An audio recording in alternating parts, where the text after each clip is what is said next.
Hello and welcome to the Berkcast, the How to Train Your Dragon podcast. I'm your host HC. With me are Wolf. Ian. Audrie. Tauriel. and we have a newcomer who you probably know, but introduce yourself, good sir. What's up, everybody? My name is RaisorBlade. And we're all here to put the final nail in this show for good.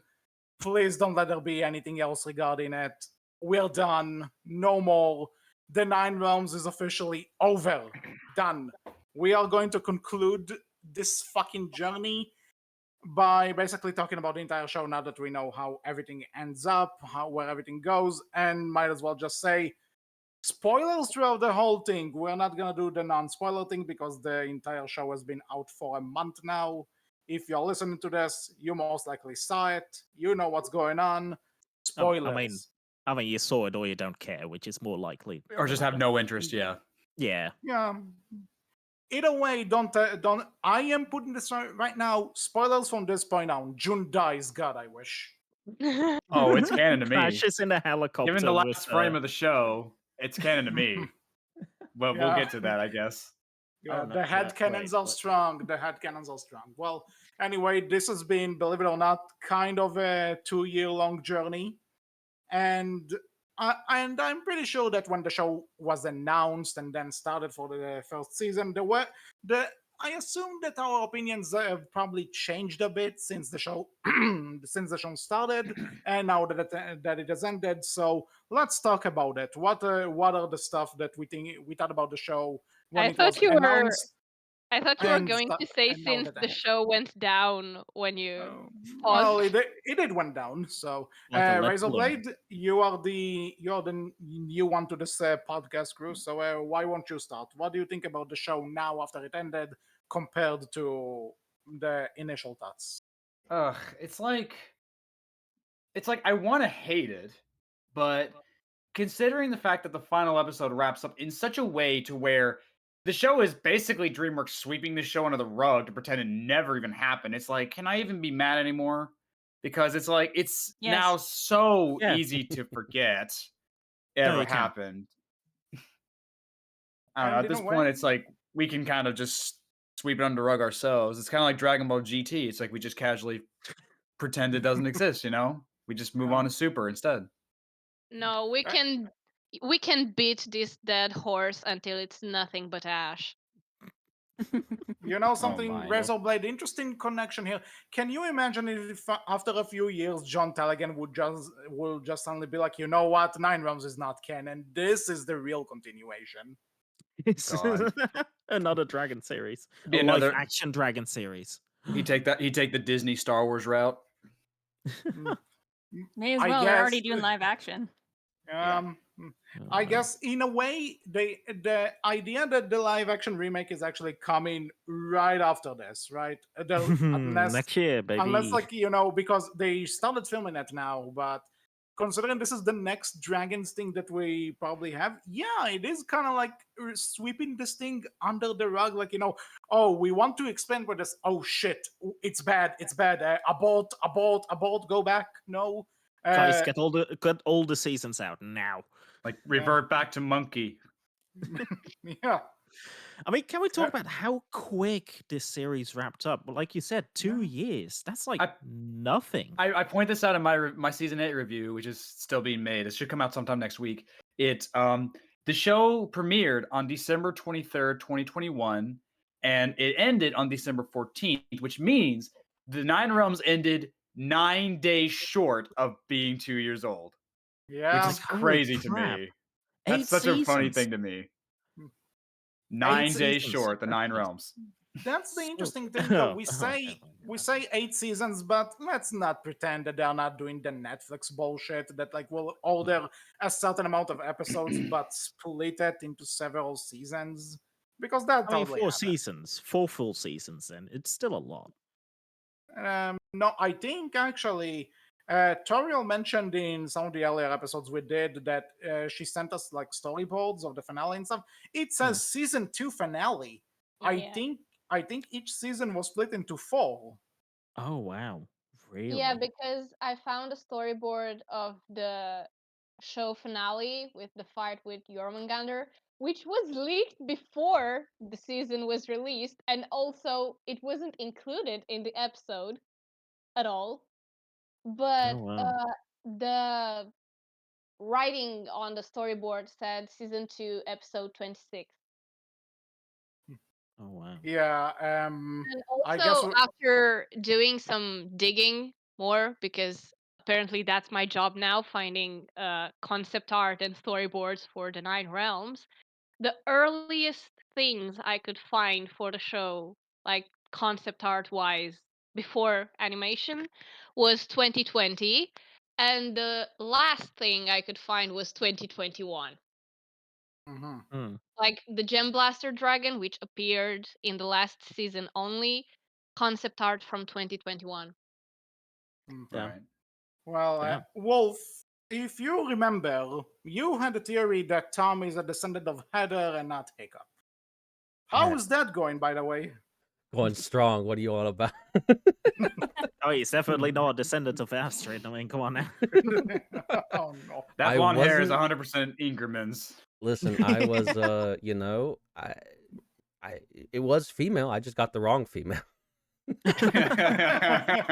It's not fun. It's Oh, almost like you know, procreation involves a male and a female.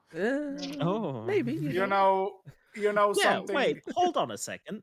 If he's Yeah. sorry, they say he's not Hiccup's descendant, he's Astrid's descendant, but isn't that one and the same? No, Yes. no. Yeah, No.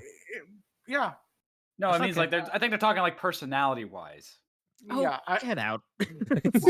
No, like Yes, obviously they mean obviously they Personality mean is, of I too course, have the everyone personality knows. of my 1 millionth great grandfather from 100, like however long, 1300 years ago. I too have his personality. I have Oh, I ancestors. have yeah, no, I I, have, so I much. see that.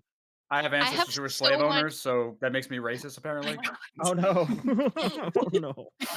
I have Anyway. so much hate for, Moving on, let's sweep that under the rug. Otherwise, Along with the 9 realms, let's No, go. but he makes Yeah. the point. That's why it's so funny. yeah.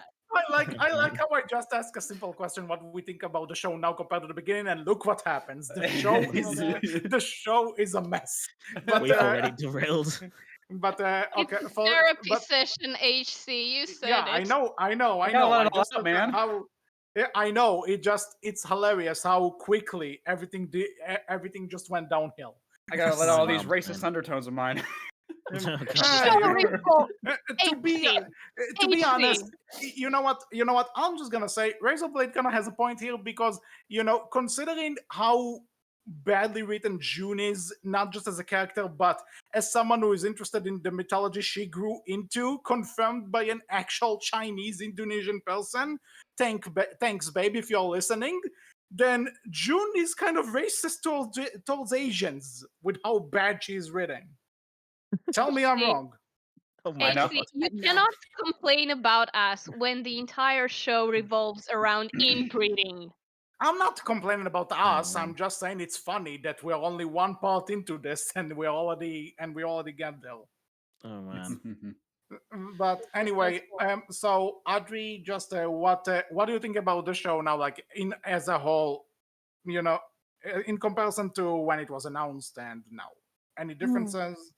Well, I feel that I was more strongly, like passionately hating it whenever it first started out because I mean, I think it shows in my reviews how much I thought it was absolute ass. It's weird because now I'm at a point where having experienced it for the past 2 years and watching the fandom go through it, I am actually pretty amazed by the percentage of the fandom that just does not acknowledge that this exists. I still get comments on my videos, still people going, wait, this is a real thing? Like after all Yeah. this time. Oh wow. And like Yeah. as someone in the Dragons fandom who has been there for years and years and years now, I go on, places where the fandom is still active and very few people talk about it or consume it. I know that there's people that do, but I would say a majority of the fans of this show are people who maybe watched the original content some and just discovered this and really like it. And that's fine. But I don't see a lot of OG fans or really any OG fans who like this show. Audrey, you Very haven't few. been on the wiki. Yes, I have, Tauriel, and my point still stands. Oh yeah, I forgot. You were hated on the wiki because you disliked the show because Oh, the wow. people on the wiki unironically like it. Well, And I have to assume that people on the wiki who which again, it's fine if they like the show, but I have to assume that they are also people who didn't care very much for the original franchise because it's just an oxymoron to me. You cannot love this new show and everything it does and also love the original franchise and all the connections it makes because this new show is so disrespectful. I can't see that happening. Yeah. I just want to say, you know what? I'm just gonna say it for someone here. Ian and Wolf might know what I'm talking about, but most How to Train Your Dragon fans must know Leffy from Tumblr and Lovely. from I Instagram. know her, yeah. Yeah. So anyway, she and her boyfriend have this thing that a lot of couples do apparently, that they watch bad stuff for the hell of it to riff on it. That could be fun. My job. They so they tried watching so Leffy is obviously a big How to Train a Dragon fan, right? I mean, she's big in the fandom. She tried watching the first episode of Nine Realms to knowing that it's gonna be bad, and they didn't finish it. Wow. Mhm. Wow. That's another Not thing even the first too. season. So you, but as you can see here, I think people who have the people who really love the original are probably a lot more critical of it. And not to say that you can't like the Nine Realms while you still love the original. It's perfectly possible, and I'm not judging. But it's also, I think standards are not the same necessarily. There's that if you guys saw my season 3 video, there was that guy I pointed out who, this is a drama from a long time ago, but basically this guy, he was tweeting to John Tellegen saying I love the show and I think everyone hating it is doing it for petty reasons and stuff and just constantly trying to suck his dick and everything. Okay. It's just really embarrassing. By the way, the guy's talking to 14-year-olds on Discord and shit. It was really disgusting crap like that. Mm-hmm. So it's maybe don't take this guy too seriously, John, because he's not a good person. Yeah, well, what can you do, I guess, in these kind of fandoms, right? So Yeah. So Tauriel, I actually came up with this point in the to talk about because you said you were actually excited for this show initially. oh yeah, I regret my past self. Hey, we all I- we can We all all do. Listen. I tried living for a few years trying to tell people that Shadow the Hedgehog is a good game. Okay, I regret Oh, that. no. You Oh, see, no. Oh, I why? regret. I was a stupid kid. Okay. I thought that Chip and Dale movie on Disney Plus from a year or so ago was good when I first watched it. Look at me now. I'm that was embarrassingly bad. That was pretty You bad as know, well, yeah. I could compare this to that awful Barbie Diaries movie, if you guys know it. By name.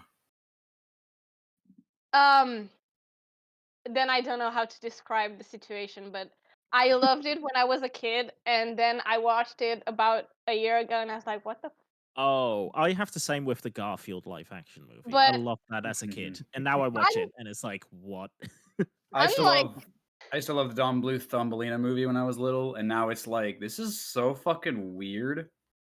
Yeah, Yeah, exactly. unlike the Barbie Diaries thing, Dragons: The Nine Realms was only released 2 years ago. I was not a kid when I watched it. I cannot blame it on my childhood innocence. But as I mentioned a couple of times in the past, there was 3 things I wanted from the How to Train Your Dragon franchise when I was at the height of my passion about it, if that makes sense. Around 2015.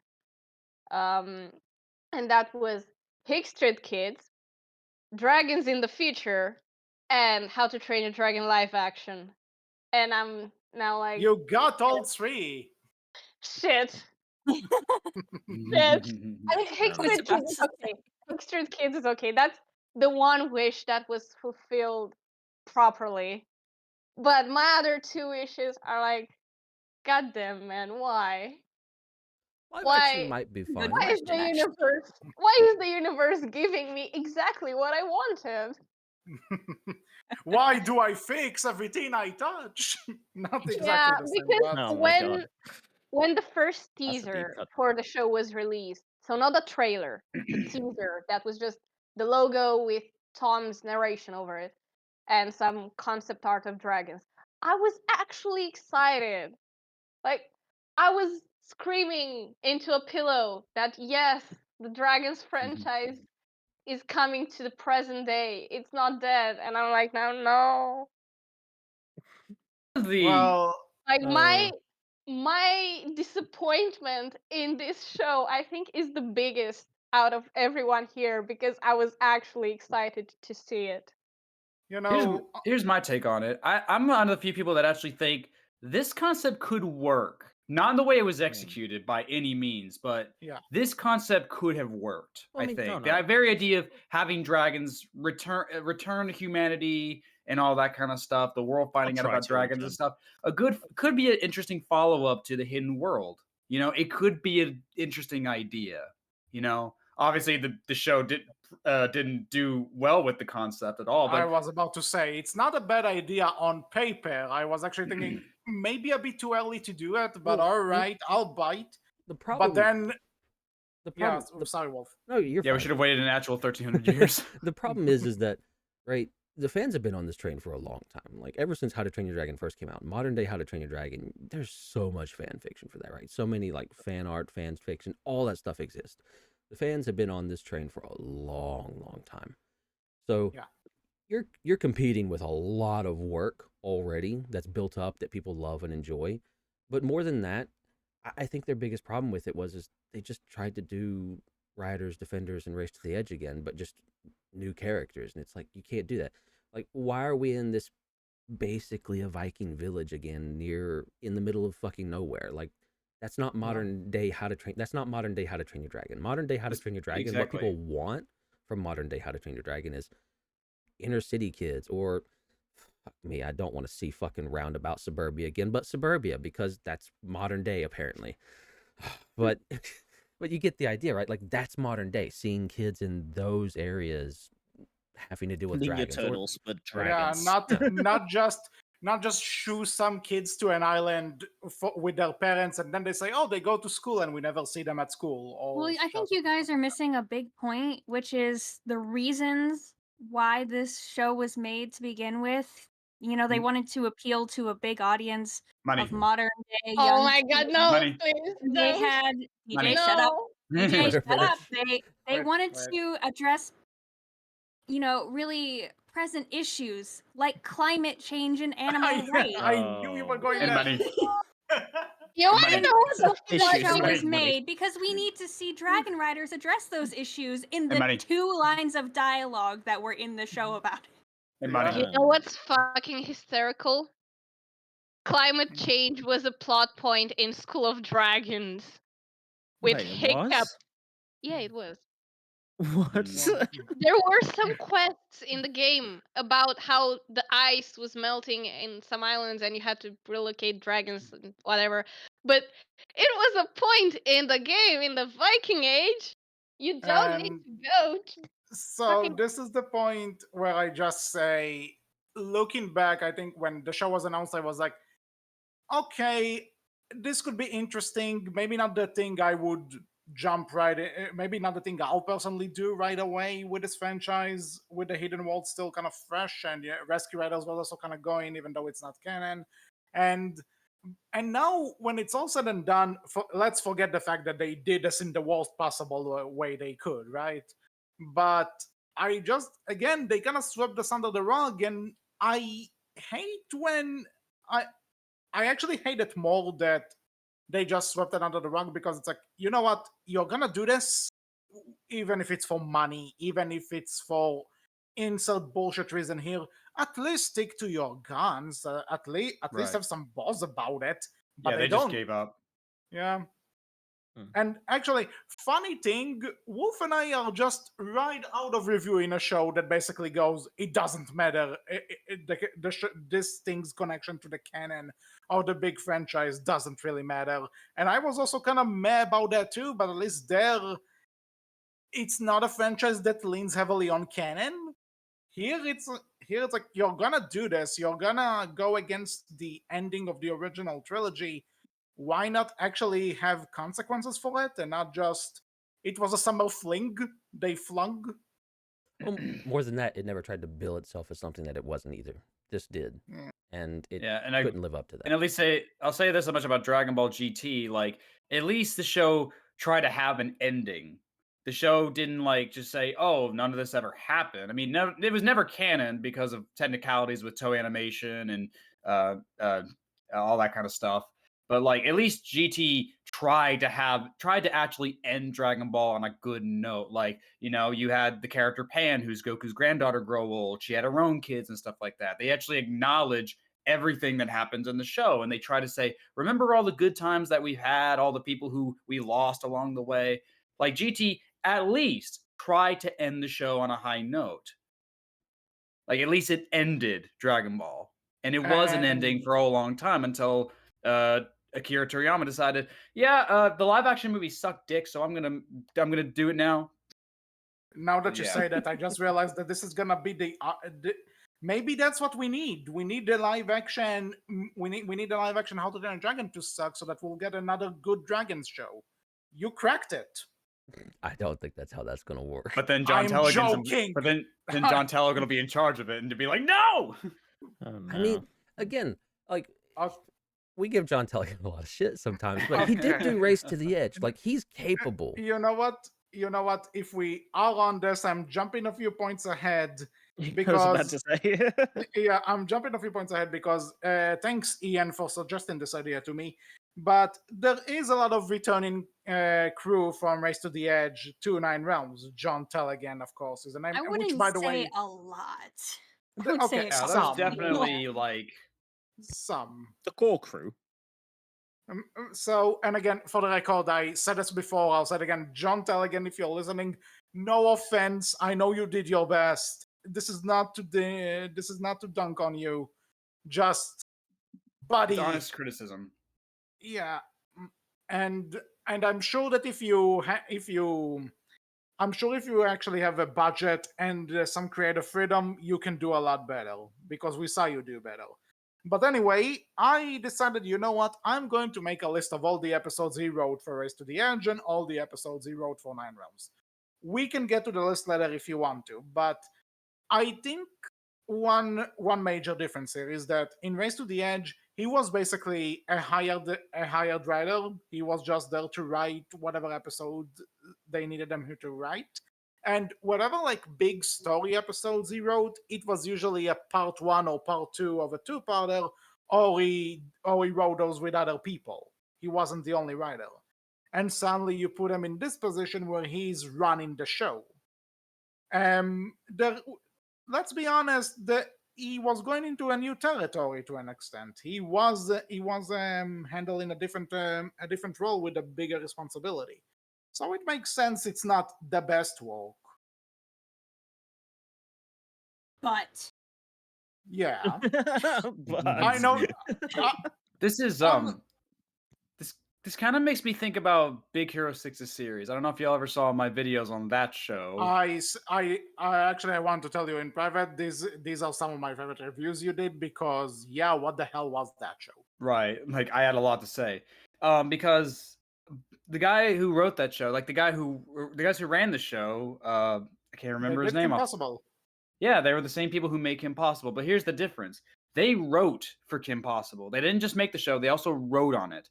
And that explains a lot. But with Big Hero 6's series, they didn't write for it. They just ran the show. They were just the producers. That's all it was. And then it was the same is going on here. Yeah, something like that, where John didn't really write a lot of these episodes, at least not to the same extent as he did on Race to the Edge. And plus, like Audrie said, like, not everyone from Race to the Edge came back for this show. So now you're working with a brand new crew that, frankly, I don't think really gave as much a shit as they should have. Oh, they didn't have the time.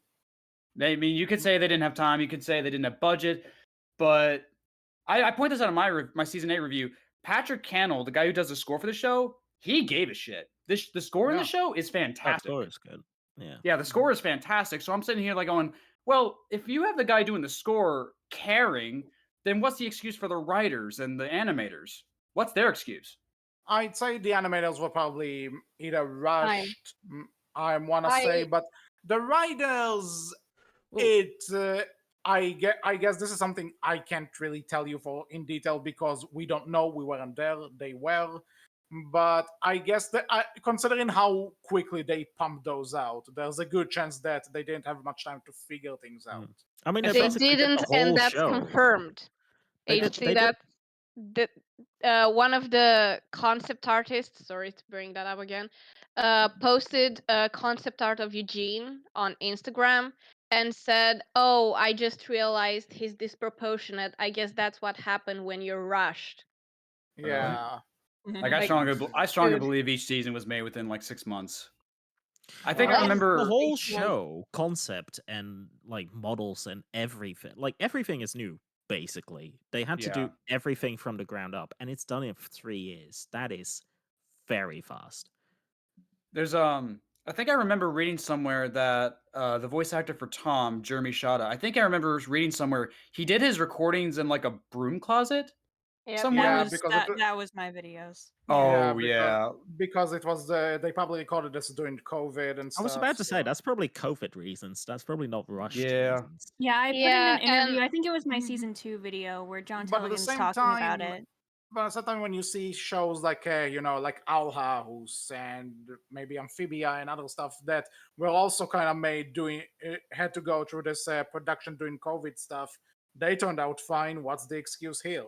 Well, Yeah. I think the excuse here is one. There's not really an excuse, but I think a lot of what you're seeing here is that this is DreamWorks Animation Television, and Yeah, but I then you have think- Troll Hunters. Troll Hunters. Yeah, Here's the that's what, I thing. was, that's what I was going to go for, right? Like, Right. Okay. I think we forgot, right? Like that 2013, 2014 area to 2020, right?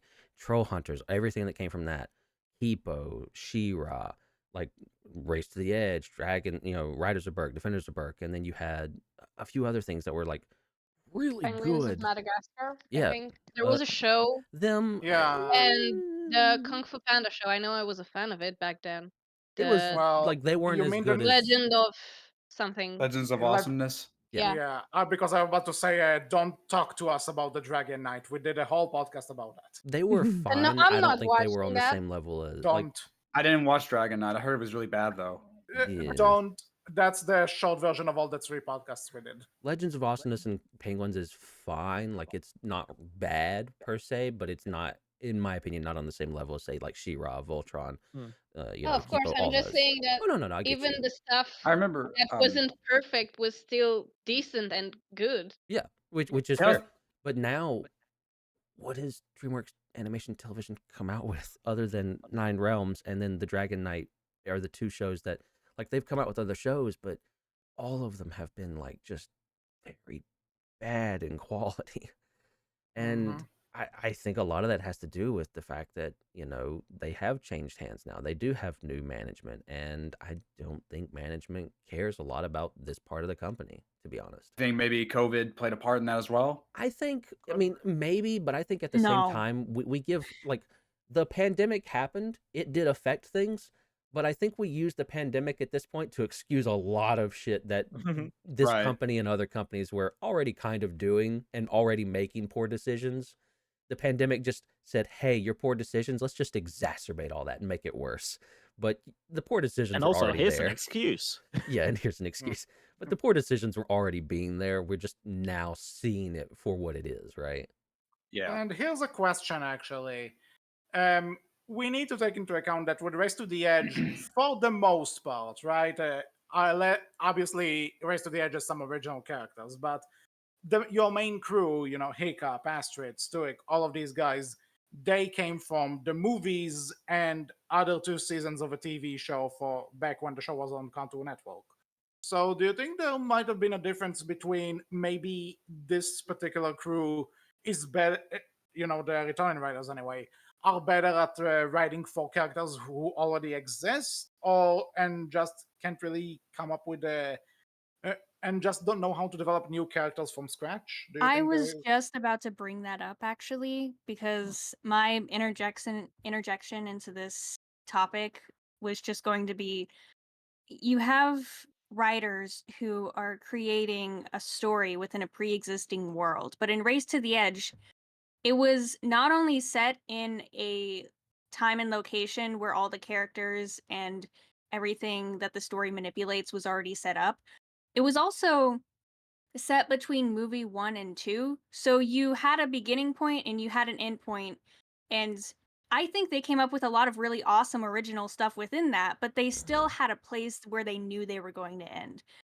Now you take all of that out of it, aside from like the pre-existing world in the sense that these are the dragons, this is the hidden world, the rest is for you to come up with. And then you take a crew who, number one, has never handled a project like this before, which I'll talk about more later. It's very obvious to me that they were like, whenever they started making the Nine Realms, no one knew what they were doing, and you can see that within the show. Like, remember how terrible the pacing was back in season 1, and it felt like no one knew what Was they were there doing. what was even season 1? It was just every kid gets a dragon each episode, and then suddenly there's the big one that we need to take down. Well, Yeah. there's that, and Exclusive also one. just, I mean, there were parts of the episode where no character would be saying anything, and they would all just be staring at each other in silence. And I'm like, what the hell is going on? Does no one know how to create a show? Who's making Yeah. this? No, So I it was think my very obvious to favorite. me that they didn't have any experience in making a television show. And then you also drop on them, you need to create everything in this world now, aside from this very small percentage of stuff from a universe that you're pulling from. They did not have the time, the talent, the anything to make that happen. And I think that's how this came to be. You just reminded me that in season 1 they literally did like the goodbye from the dragons. Like, I can't believe we said goodbye to our dragons, and not even a minute later they're like, okay, we need our dragons back. Oh, I'm sorry, what? yes. Like, goodbye, old Yeah. friend. World Oh wait, ending so many times in the show that by the time they actually did the hidden world ending, it was like, Yeah, they did are we false. sure? Are It's we like sure it's like, this how many is the fake outs are we time? gonna have? this was the fall I think time they did 5. this. I think 9, they did it like season 5 9 times. coming out next week. They I'm did one in fairly season certain. 1. They did a goodbye in season. I'm trying to There were think. two Season goodbye. 4. There were 2 goodbyes in season 4. One was a fake Yeah. out, but I'm counting it because fuck this show. One And was with then the the last adults. one. No, there were 3 in the show because I remember very clearly Audrie saying the 3rd hidden world fake out in the review. Oh yeah.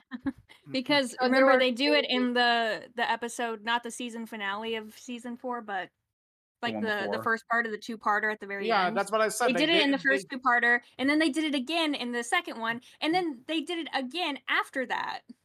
Yeah, that's what Well, I'm saying. So 4 times. That's what I said. 4 times total. Yeah. So Wow. anyway, so let's actually change gear to something positive, if it exists. The Doubt show it. is not good. We can all agree on that. But is there an element about the show that grew on you in a positive way? And yes, I did say Alex aside because that's the easy one. Eugene. Yes, I've got I a have. controversial opinion on that And one. it's a very particular aspect of the show that I don't think we've ever mentioned in a podcast ever. Yeah.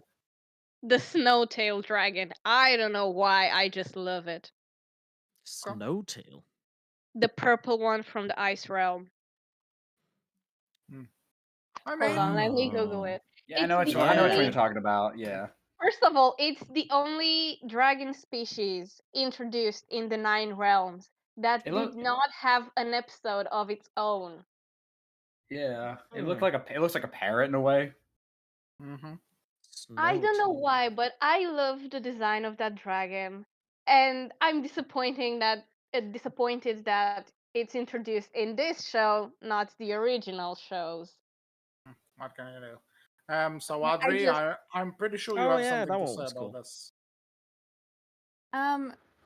Really, the only thing that I have is Eugene, which I that knew was it. the most surprising thing because when he was first introduced, I was like, oh no, here's June 2.0. This is going to be fucking awful.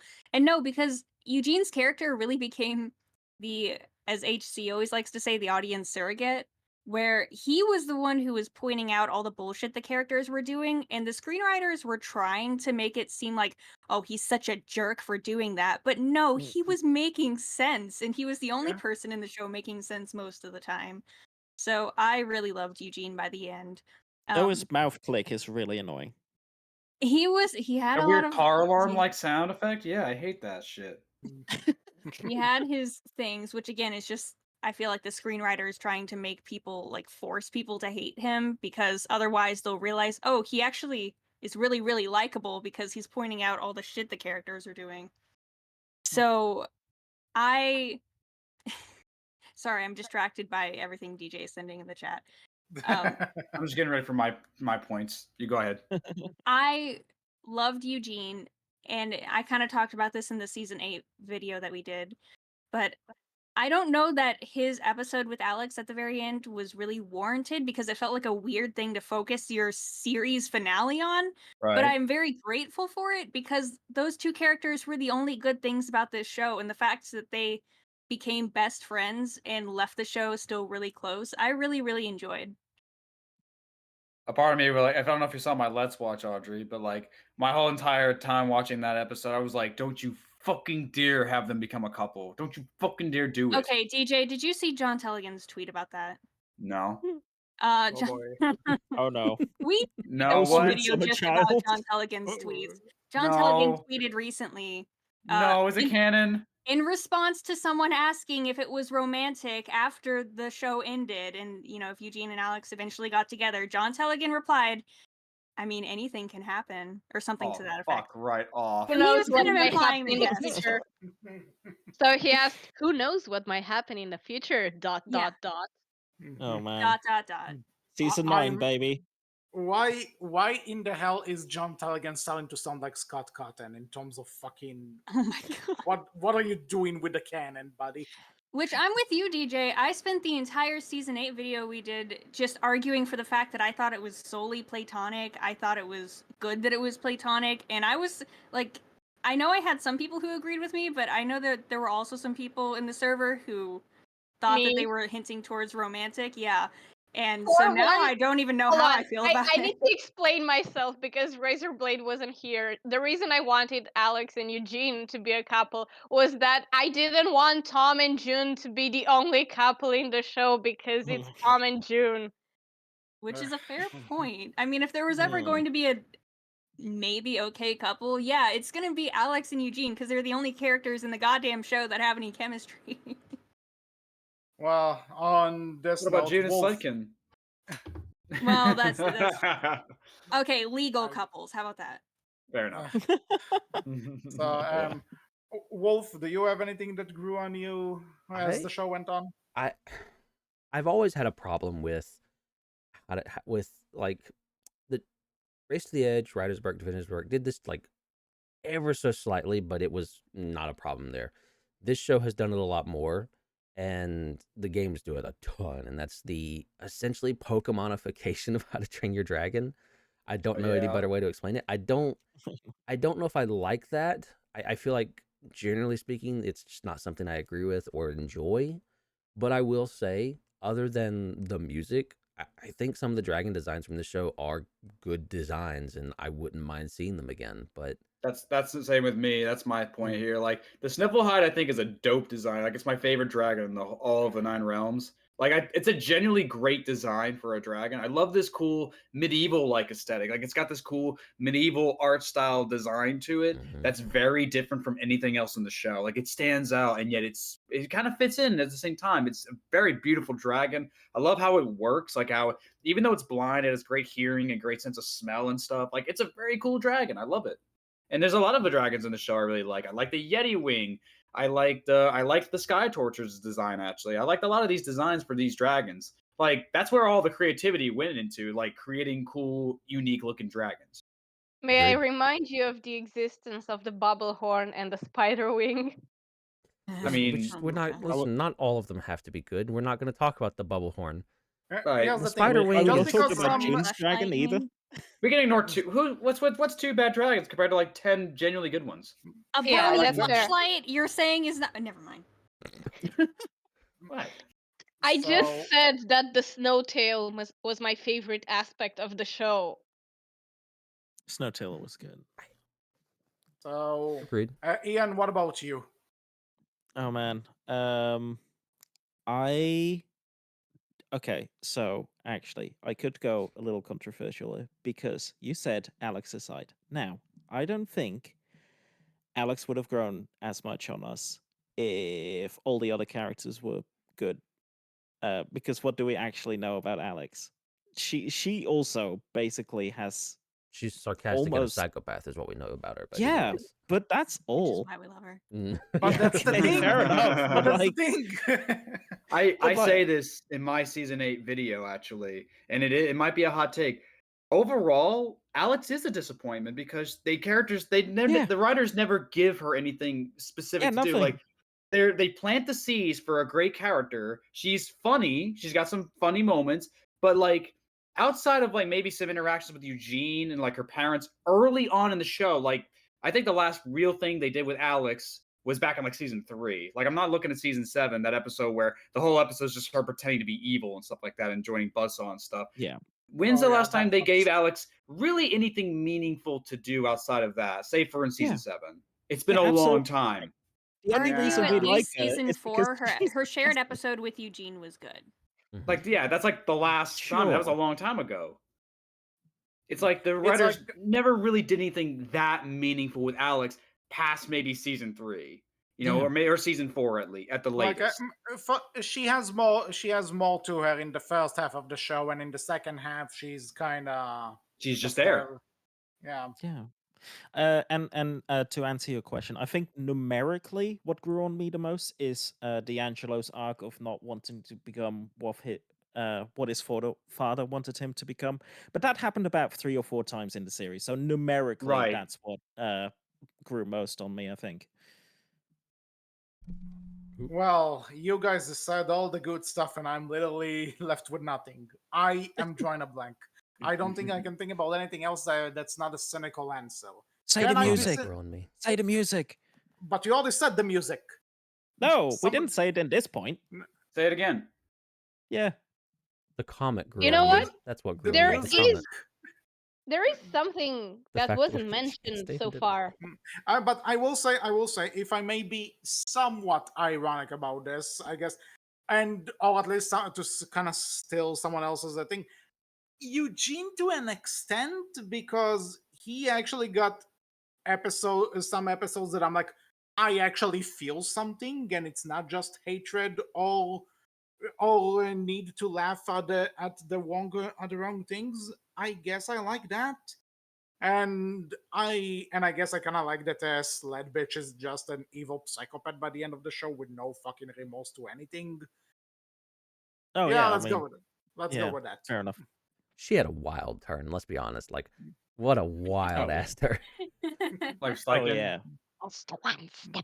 If you I would have, don't- if you would have asked me, Listen. like, hey, is there one thing you can predict about this show? Sledkin's turn was not going to be one of them. She turned into I- a fucking terrorist by It's the like end. so Oh, wild. absolutely. I made that joke so many times. Like I kept Listen, comparing her to that Overwatch character. No, like, listen, she's a terrorist who has the powers of Bugs Bunny and the obsession of Gollum. What? Yeah, God. yeah. Just I literally- name another character who I can describe as that. You can.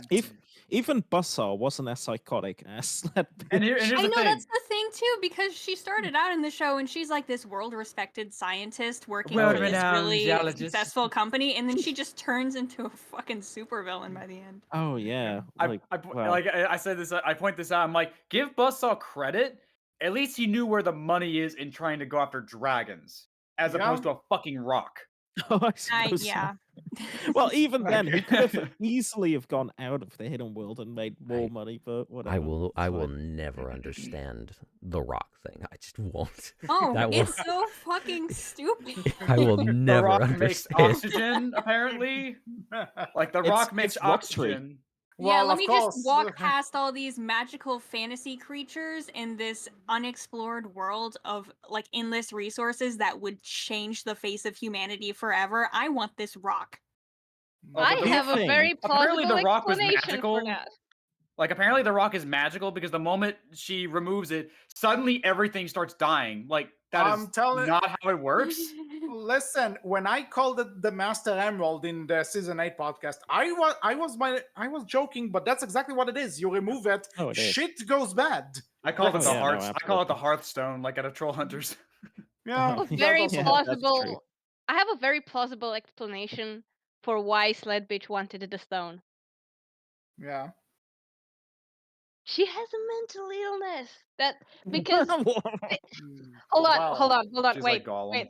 Because yeah, but think about it. They went all in with the representation in this show. I'm not saying it's a bad thing, but they went all in, like every single kind of representation Yeah. possible. She's the mental illness representation. Oh my god. And the only Well, reason villain. the only I'm- reason I'm sorry. sorry, the only reason dipshit conservatives aren't getting offended by the show's mere existence is because no one apparently seems to know it even exists outside of us. yeah, no, that's- basically. About it. Well, actually, people, my friend group is aware of this show, but that's because I keep bitching to them about this. There's a new season coming out. I have to do this. Same, I guess. I swear, but if in season 8 she just held that crystal and looked at it and said, "Precious," I would give the show 100 points. I Well, swear. I make a joke about her fingering herself to the picture on her phone. Well, God. this is the point where I am cynically asking. At least it's better than the Golem game, but than this. Oh, yeah. don't. That's a common game. Ah, don't. Don't. Element, Never. element in that Yeah. episode, the only part that made me laugh was Alex wanting to dox Sledkin so hard she was going to make Sniper Wolf look like a fucking 10-year-old on Xbox Live. Yeah. Wow. Well, so I guess on the contrary, is there a thing that we hate about, which is we hate the most about this show? And because I don't want anyone to take this away from me, I'm gonna go first on this because I'm pretty sure some people are probably going to mention this, but I don't care. I'm going to say this because if you know me, you know that Hiccup and Toothless is probably my favorite bromance in movie history. Oh. Bro. And then we have this show where we get the mockbuster knockoff, which are called Tom and Thunder. Fuck everything about how they wrote these characters together. Fuck every fuck every scene where they try to make me feel like there's some sort of a connection between the two. The only one where it somewhat works is when Thunder is dying and Tom is like, I did all those things, but none of them matters to me as much as Thunder, which again, if you look at the entire show, there's nothing to even suggest that. He's just saying it. It's tell don't show, which is the worst thing you can do with us ever. They fake us out on this goodbye scene 4 fucking times. I don't care if 3 of them. It's like, fuck that. I'm not feeling anything about any of them. Where the original movie made me cry, I can't comprehend how is this approved for. Yeah, these are the new guys. These are the replacement. These are the descendants of the characters. Who are like, fuck right off. I refuse to accept that. I completely get if people like the show. I will give credit where it's due. But Tom and Thunder, no fucking way. Worst thing about this show. Yeah, they didn't really do anything with that.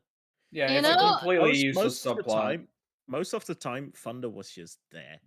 Didn't do Yeah. anything. Yeah. He's just there. All Tom the could've- dragons were like that, actually.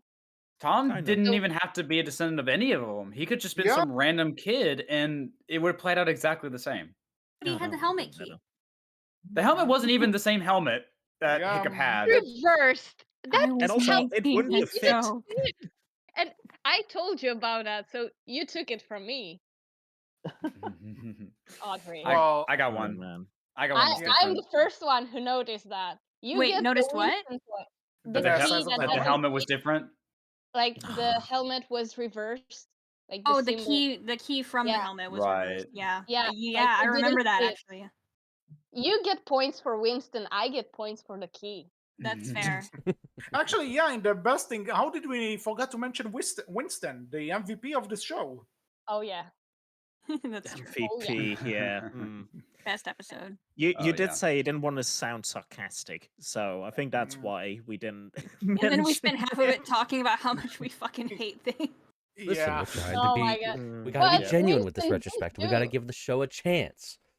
Does Winston it did deserve do it? I don't know, something. but you know. We give it past 8. We that. gave it 8 chances.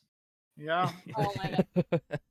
Well, 9 Go if you ahead, want to Spark. count the game. If you want I to count think the in the game, beginning- 9. Oh my we god, wanted- not the Oh, game. Please. make it 10 chances for me because I played it twice. Oh no. I played it 3 times Why? because I needed to unlock everything to add info to the wiki, Oh my and I was God. bored. Oh, wow. I don't Well, have it so- anymore. You have my I just- sympathies. Yeah, but it had like 3 difficulties, so you had to play everything on the normal setting, then on the green setting, then on the blue setting or whatever. Well, anyway, back to But the I thing. just wanted to point out that Winston did do something good that wasn't ironic in this show. Hmm. It brought me and Audrey together. Aw, Well, yeah. that's the show in general, to be That's- We honest. brought each other together. Yeah. That's how my season 8 video ends, by all of us coming together and stuff. Yeah, You'll have to see that when it comes out. I have somebody but doing something cool for it. you just spoiled the ending, but all right, I'll watch it. There You are don't no know, Yeah, you don't know what yeah, I'm doing come- quite yet. Yeah, it comes out in a Okay. week. Are you spoiling it now? there are no spoilers when it comes to the 9 realms, guys. I Oh guess. man. But Well, anyway, I had either something. way. So I said my most excited thing about the show. Who wants to go next? I'd like to. Go.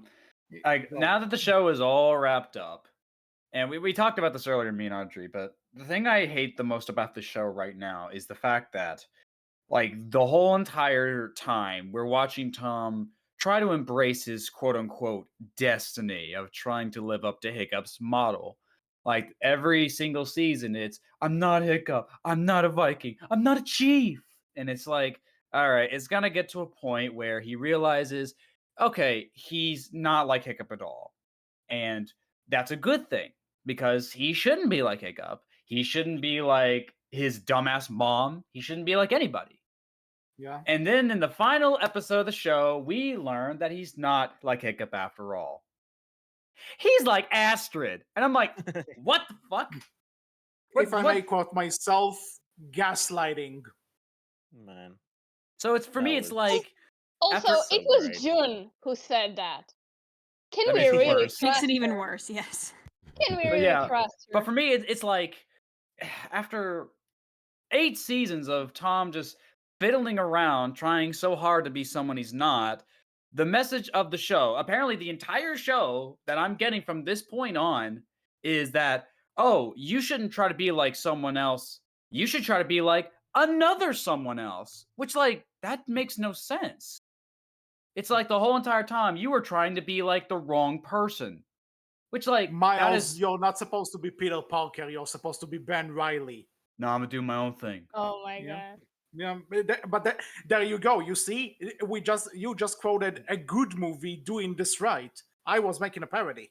Exactly. The whole, like, I just keep looking back to shows like The Owl House, where there was that episode where Ida tells Luce, look, kid, everyone wants to believe they're special, but if we just sit around waiting for something to make us special, we die waiting. And, like, then you also have Across the Spider-Verse, where everyone is telling Miles what he has to be, what he has to do. He has to be like this Spider-Man, that Spider-Man, which is what that's what the directors literally admitted that was the intentional point, because you have all Yeah. these people on the internet saying, "Oh, he's not Spider-Man, he's Miles Morales." Like, just like they can accept a T-Rex being Spider-Man, but they can't expect a black kid. That's really weird. And like, Yeah. and even Avatar: The Last Airbender, it's like Aang was being told by all the previous avatars and all of his friends, like, you got to push past your nomad airbending ways to kill the Fire Lord. Even though it goes against who you are, but you got to forget about who you are and do what everyone else would do in this situation. And how did the show end? With Aang saying, nah, I'm going to do my own thing. And he Nah, did something man. else. And he found In a another way, way. And I also mentioned Korra. Korra also touched upon it on this idea. Yeah, there you go. Yeah, that's another one. Yeah, she did find her own path. And it wasn't just because she lost the connection to her past lives. It was she found her own path as well, her own way. You know? She managed to pass all the PTSD, all the trouble and everything. And that's what I'm trying to say. Like, you have so many shows and movies nowadays teaching the very valuable lesson that people shouldn't try to be like a past version of themselves or another person. They need to find their own destiny. Like even older movies, like say Kung Fu Panda 2, where like the Kung Fu Panda movies, where it's like the whole entire message of that franchise is not conforming to other people's ways and finding your own path and stuff. It's like all these movies, all these shows, they're teaching kids this wonderful lesson that you shouldn't be like your parents, you shouldn't be like your leaders, you shouldn't be like anyone else but yourself. You know, I mean, all that kind of stuff. Does this too. Exactly. How to Train Your Dragon did this message perfectly. There you go. You know, Exactly. the thing is we're talking about it like it's this wonderful message, and it's great, but it's also not that complex. Like No, we're it's saying, not. we can name No, no. so many examples because so many properties do this, and the Nine Realms still gets it wrong. They don't even attempt. It's right there. It's on the table. They can use it, and they still fuck up. I'll do you better, actually. You know what show actually does it better? Fucking Rescue Riders did this better Oh sometimes. Wait, no. what? And that's I a never di- watched and- Rescue Riders because it was made for like so what 6-year-olds. Oh, you should So watch it. It's trust great. us as someone Oh, it's as pe- honestly really good as just chilling. okay. If So you want as- something to just as- chill out to, just go for it. It's fun. It's I stupid will fun. But it's fun. say, as considering there are 3 people who had to do this because we are doing a podcast about How to Train Your I Dragon. also watched the entirety of the show for a week. Yeah, but and like, listen, there are some stuff in Rescue Riders that doesn't work even as a kids, even as a really young kids show, right? But they did some episodes with that moral, and they did them very well. They did them extremely well, even.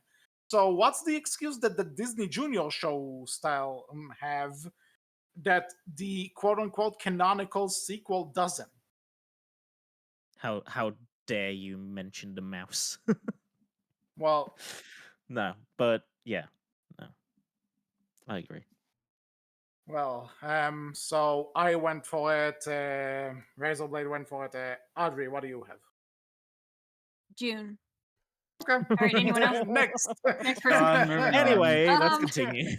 Why did we even ask? Okay, We knew this. I forgot to ask. Is the cover image of this video actually the June is Awful poster? No, it's not. Well, but it is okay. up. But Now. Wolf put it on. now on the screen, please. It's up. We've been debating about making that the cover image of this for Leave like it half an there. hour before. Leave it there for the rest of the podcast. There's no Mhm. reason why not. Mm, Show is maybe- over. We can do what we Because I don't want to be reminded of a face anymore. No. That's why. For April Fools, hello, welcome to the Outcast. I'm your host HC, and today we're talking about June is Awful. No, about June is great. Oh my I will god. fight you. No. Yes, we should do Even- this now. Even for an April Fool's, I can't say that. That's where I draw the line. I mean, do I really need to elaborate? I've spent so many hours of my channel just explaining why she is the worst character in probably anything I've ever consumed. And the reason she's so bad is because the screenwriters try to make her look good. And it Right. comes off like this, which is terrifying. It goes back to the whole, these people clearly don't know how to write a good television show or even a television show at all because this is what they're making. So June, number one thing.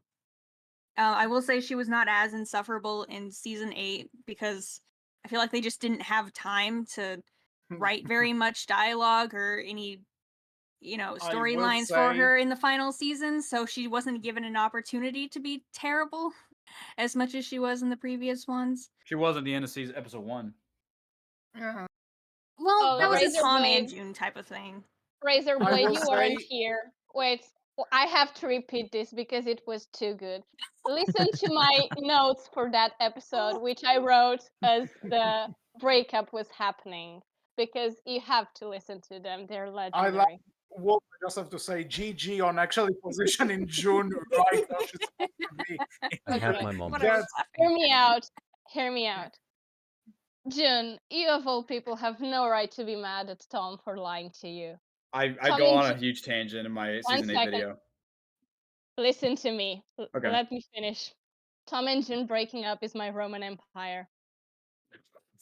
Grinning, grinning like an idiot during the breakup. It's so beautiful. But could you even imagine Tom and Jun as parents? Uh, The The breakup collective song. groan. Hold on. just I you swear, know Hold what? I on. swear I've seen 1 dragons. second. I swear. 1 second. The breakup song is perhaps the most beautiful soundtrack I've heard in the entire of the show. I wanted to play it at my wedding. Yeah, the score is good. Yeah. And Audrie, please recreate the season 5 edit of Tom finding out he's related to Hiccup with the breakup. These are my notes for that scene. I will say. I just want to say because when the happiness I felt when Tom and June broke up was just like when my fiance say yes.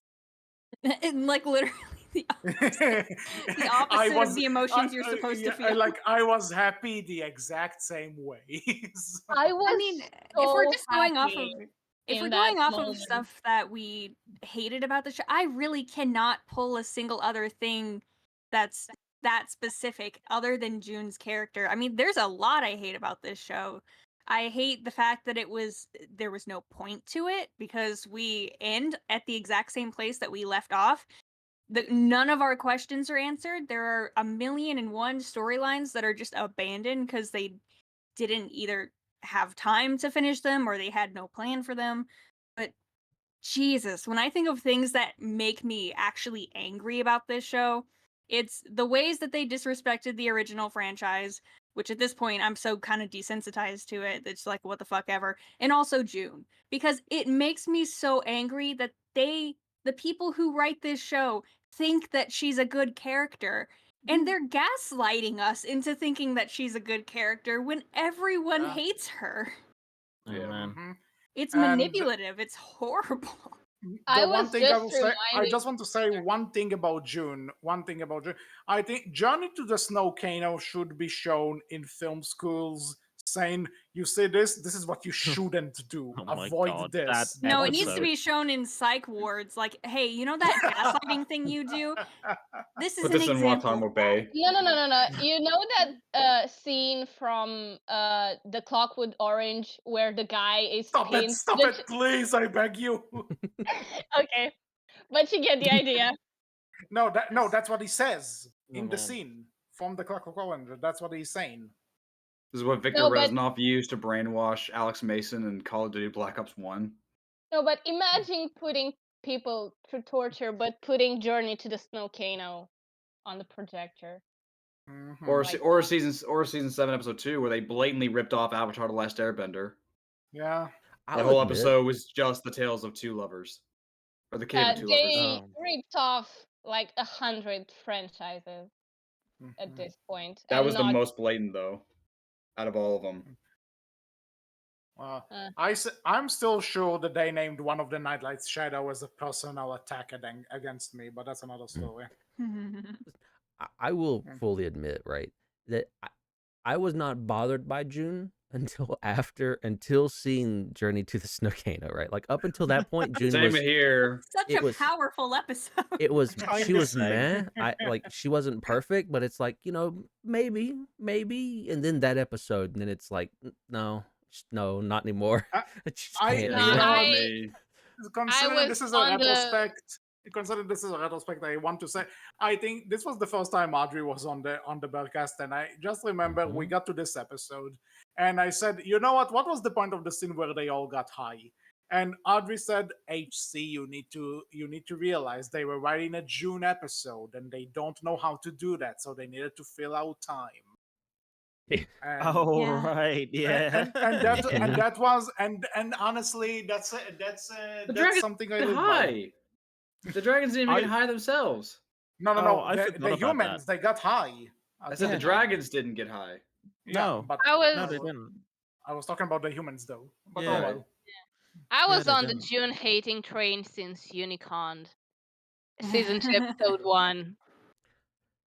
Like, Also I not a great always thought she leader. was I- annoying, but she got Oh, especially bad towards like right. the middle of the series on. It was just another No, level. that's the point where I hated her because you also have the tangled web Oh in yeah. that season. So, and I don't want to blame the voice actress. I also want to get into that career at some point. So Same I as me. don't want to blame her.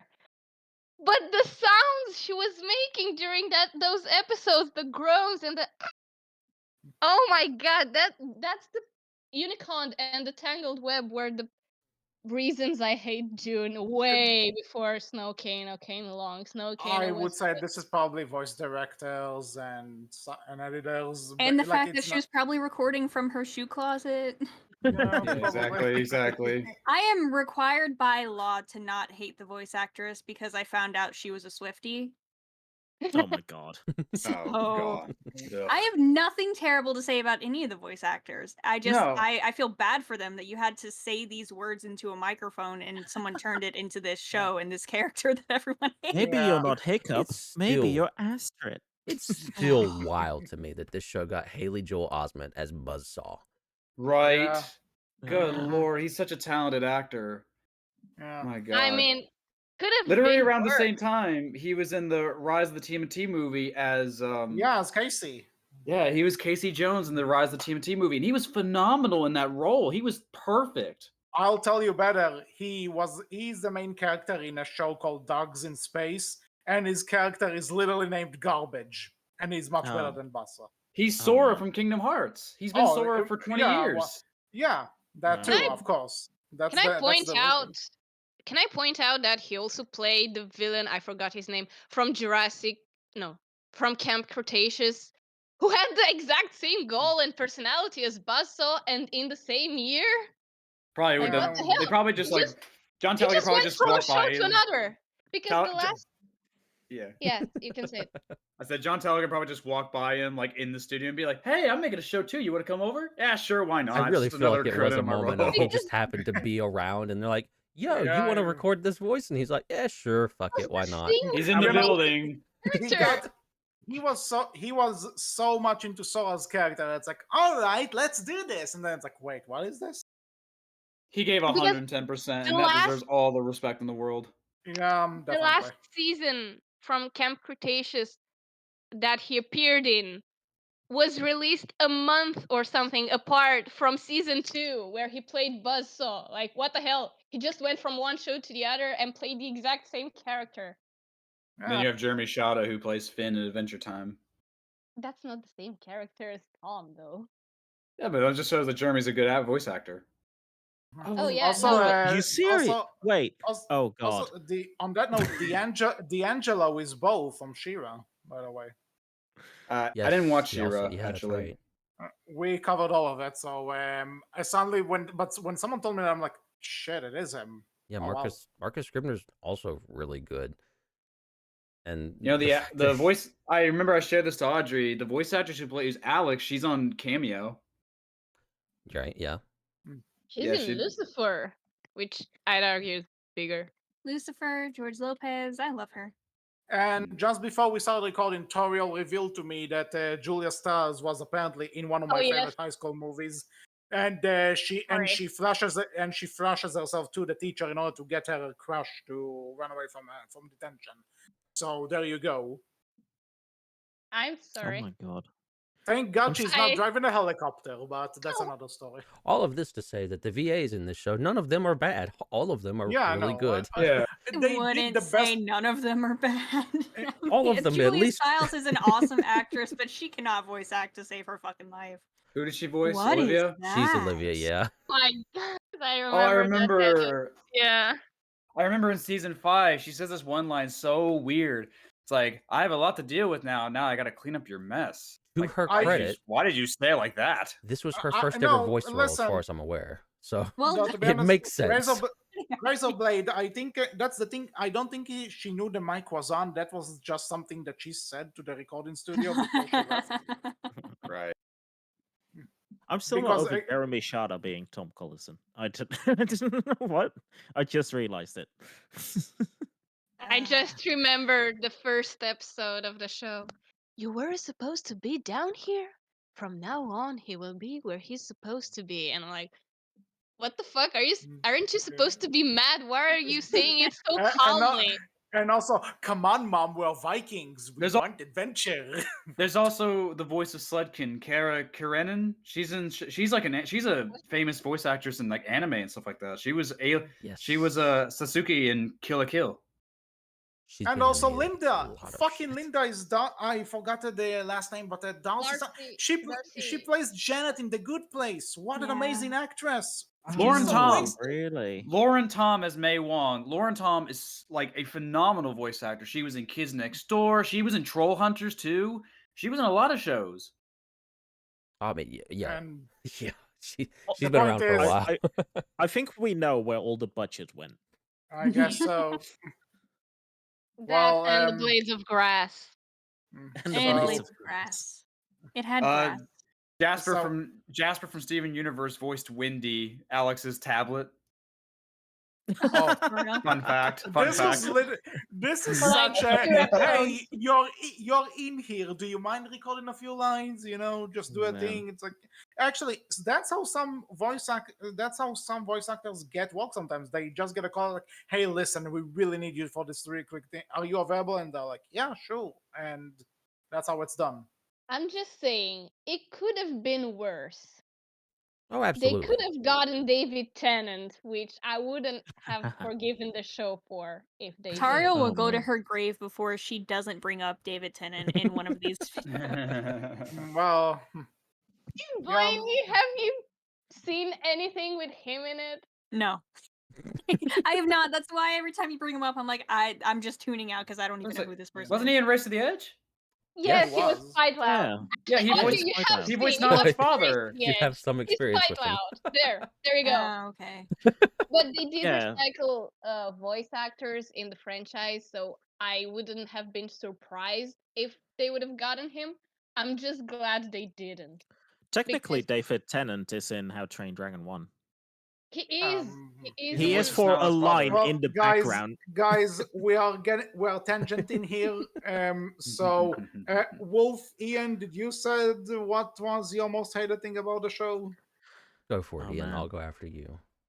Oh man, I mean, Audrey kind of pointed this out already, but especially the aspect of absolutely butchering the hidden world is something that annoys me so much. Turning into some It- dumb Nine Realms Norse mythology shtick. It Yeah, felt so much like a it's- gimmick. It's Mhm. just like the hidden world in How to Train Dragon 3 is this amazing underground world where dragons thrive, and then in the Nine Realms is like, well, dragons are dotted around a little bit, and it's just what's happening here? I Mm. don't. Suddenly there's hell.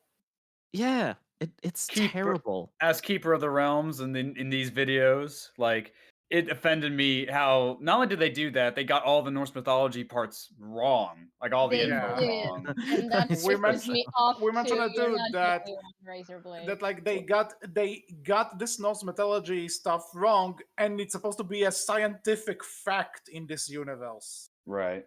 It's like the first time we go into the hidden world, you have to gem, basically their base kind of operations, even though most of the time they're in their goddamn cave. But whatever.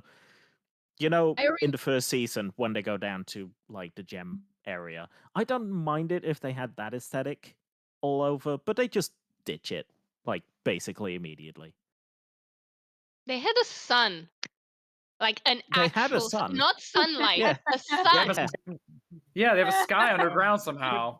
Oh, Not just absolutely. a Yeah. sky, a Listen. sun. You can see. underground. You can see the sun, an actual ball of yellow. You By can the way, see the sun. I just sun. realized something. Where the fuck is the asteroid? The I bring comment. this up in no, my no, it flew video. past. It I bring flew this up in past. my season 8 video. It's like they never bring up that asteroid again. Oh no, it's like- absolutely not. That's No, it's not like- how All right, new asteroids headcanon. work. I have a new headcanon. Oh, The boy. asteroid hit the Earth and destroyed did. everything, and this series is actually the Rapture.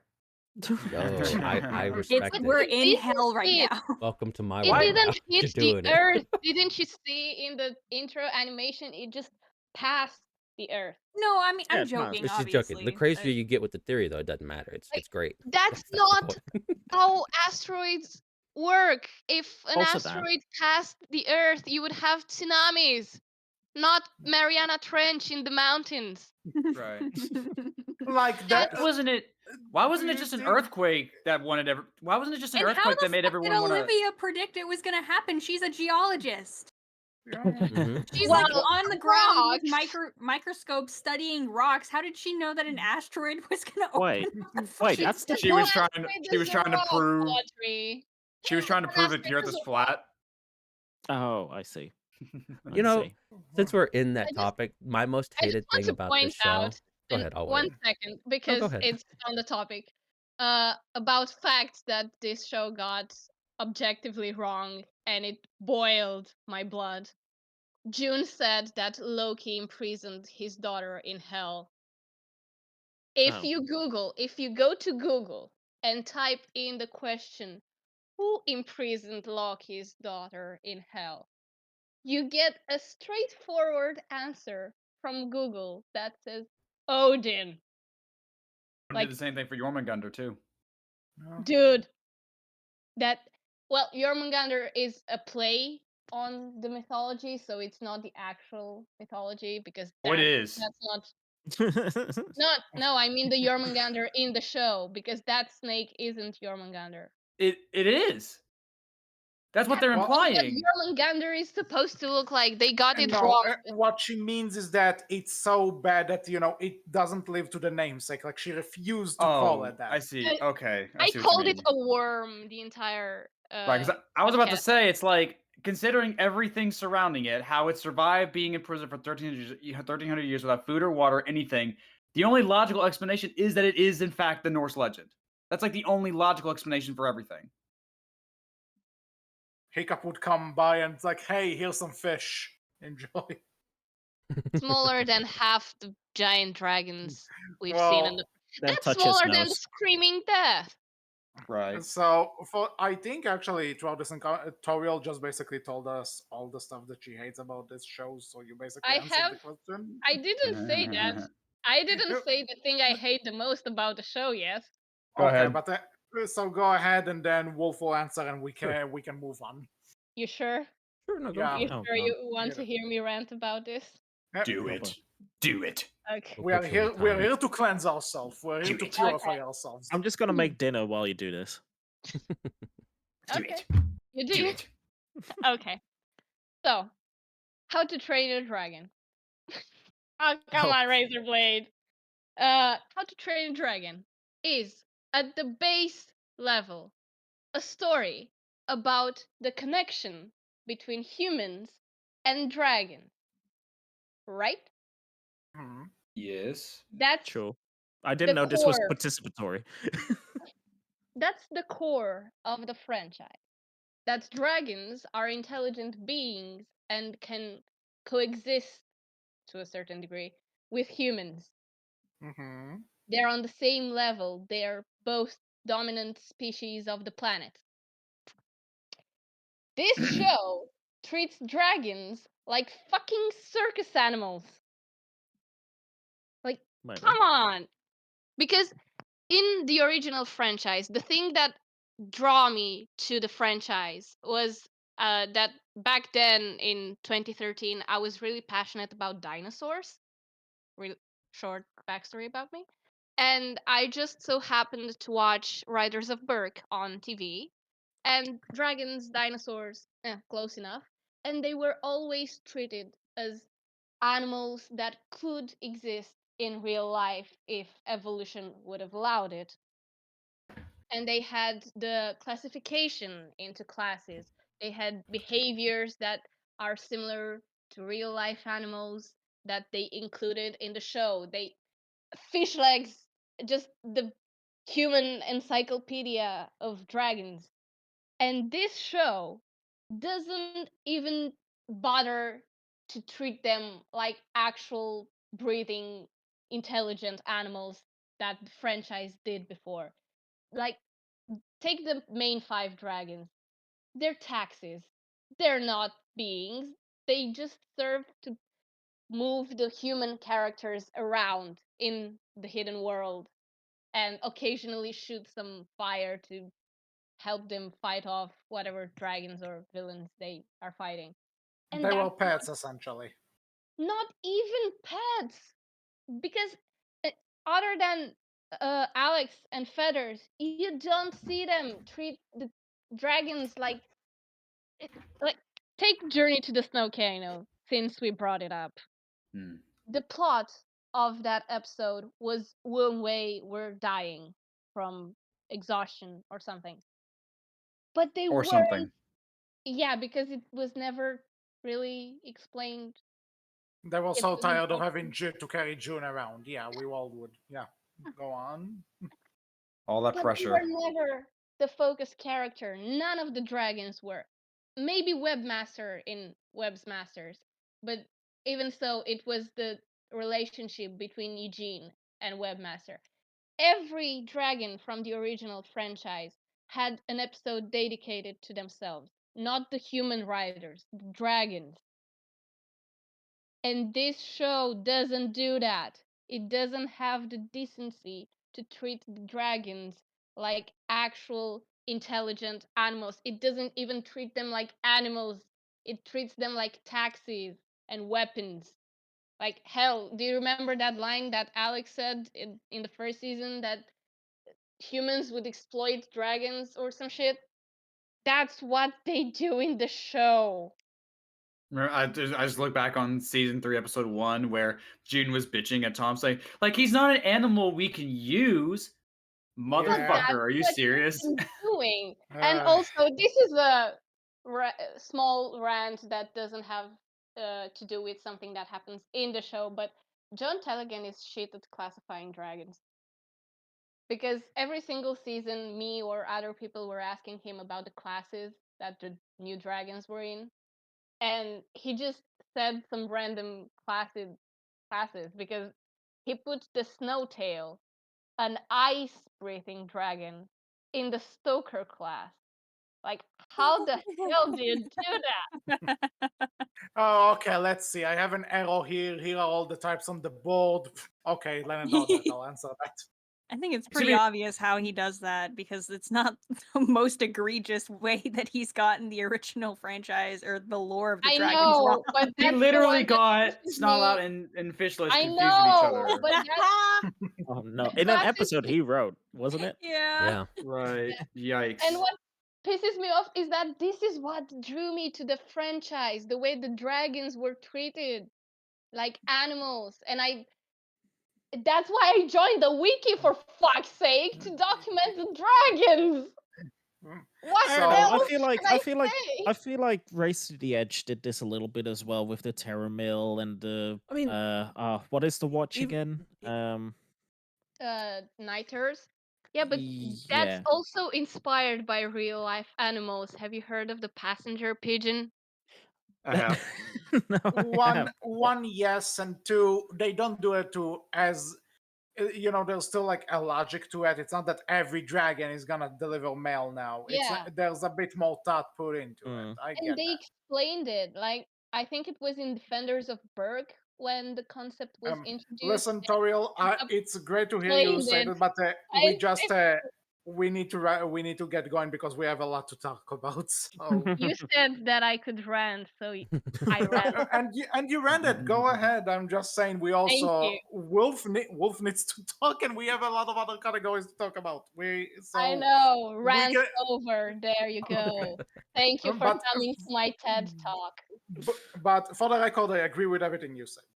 Wolf had us. Mine's real simple. I'm just gonna say it. Just everything to do with the science in this show. The fact that we have scientists not even wanting, barring Alex's moms once or twice. Wait, there are scientists in this show? Yeah, like what is it? What is you could have replaced it with anything. This could literally just be a Viking village in the middle of nowhere in modern times, and it wouldn't change anything.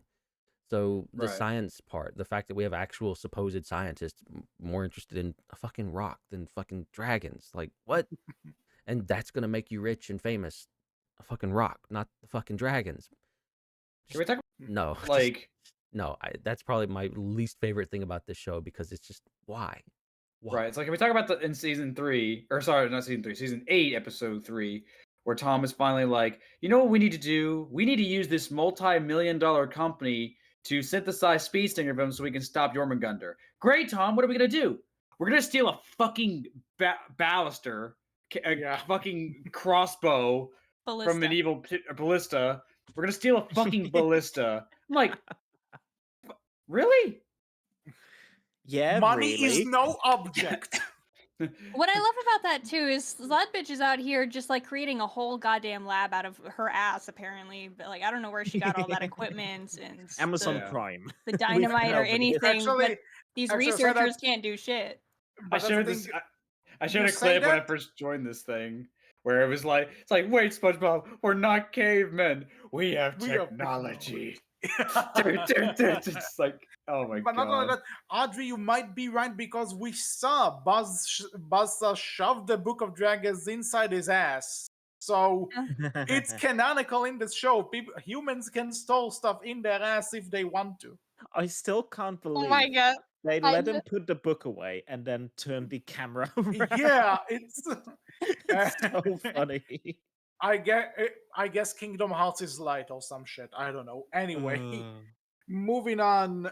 So You just reminded me of that meme of me coming out of whatever with X thing up my ass, and I'm like, that meme was made for this show. Yeah. So anyway, just a generic short question.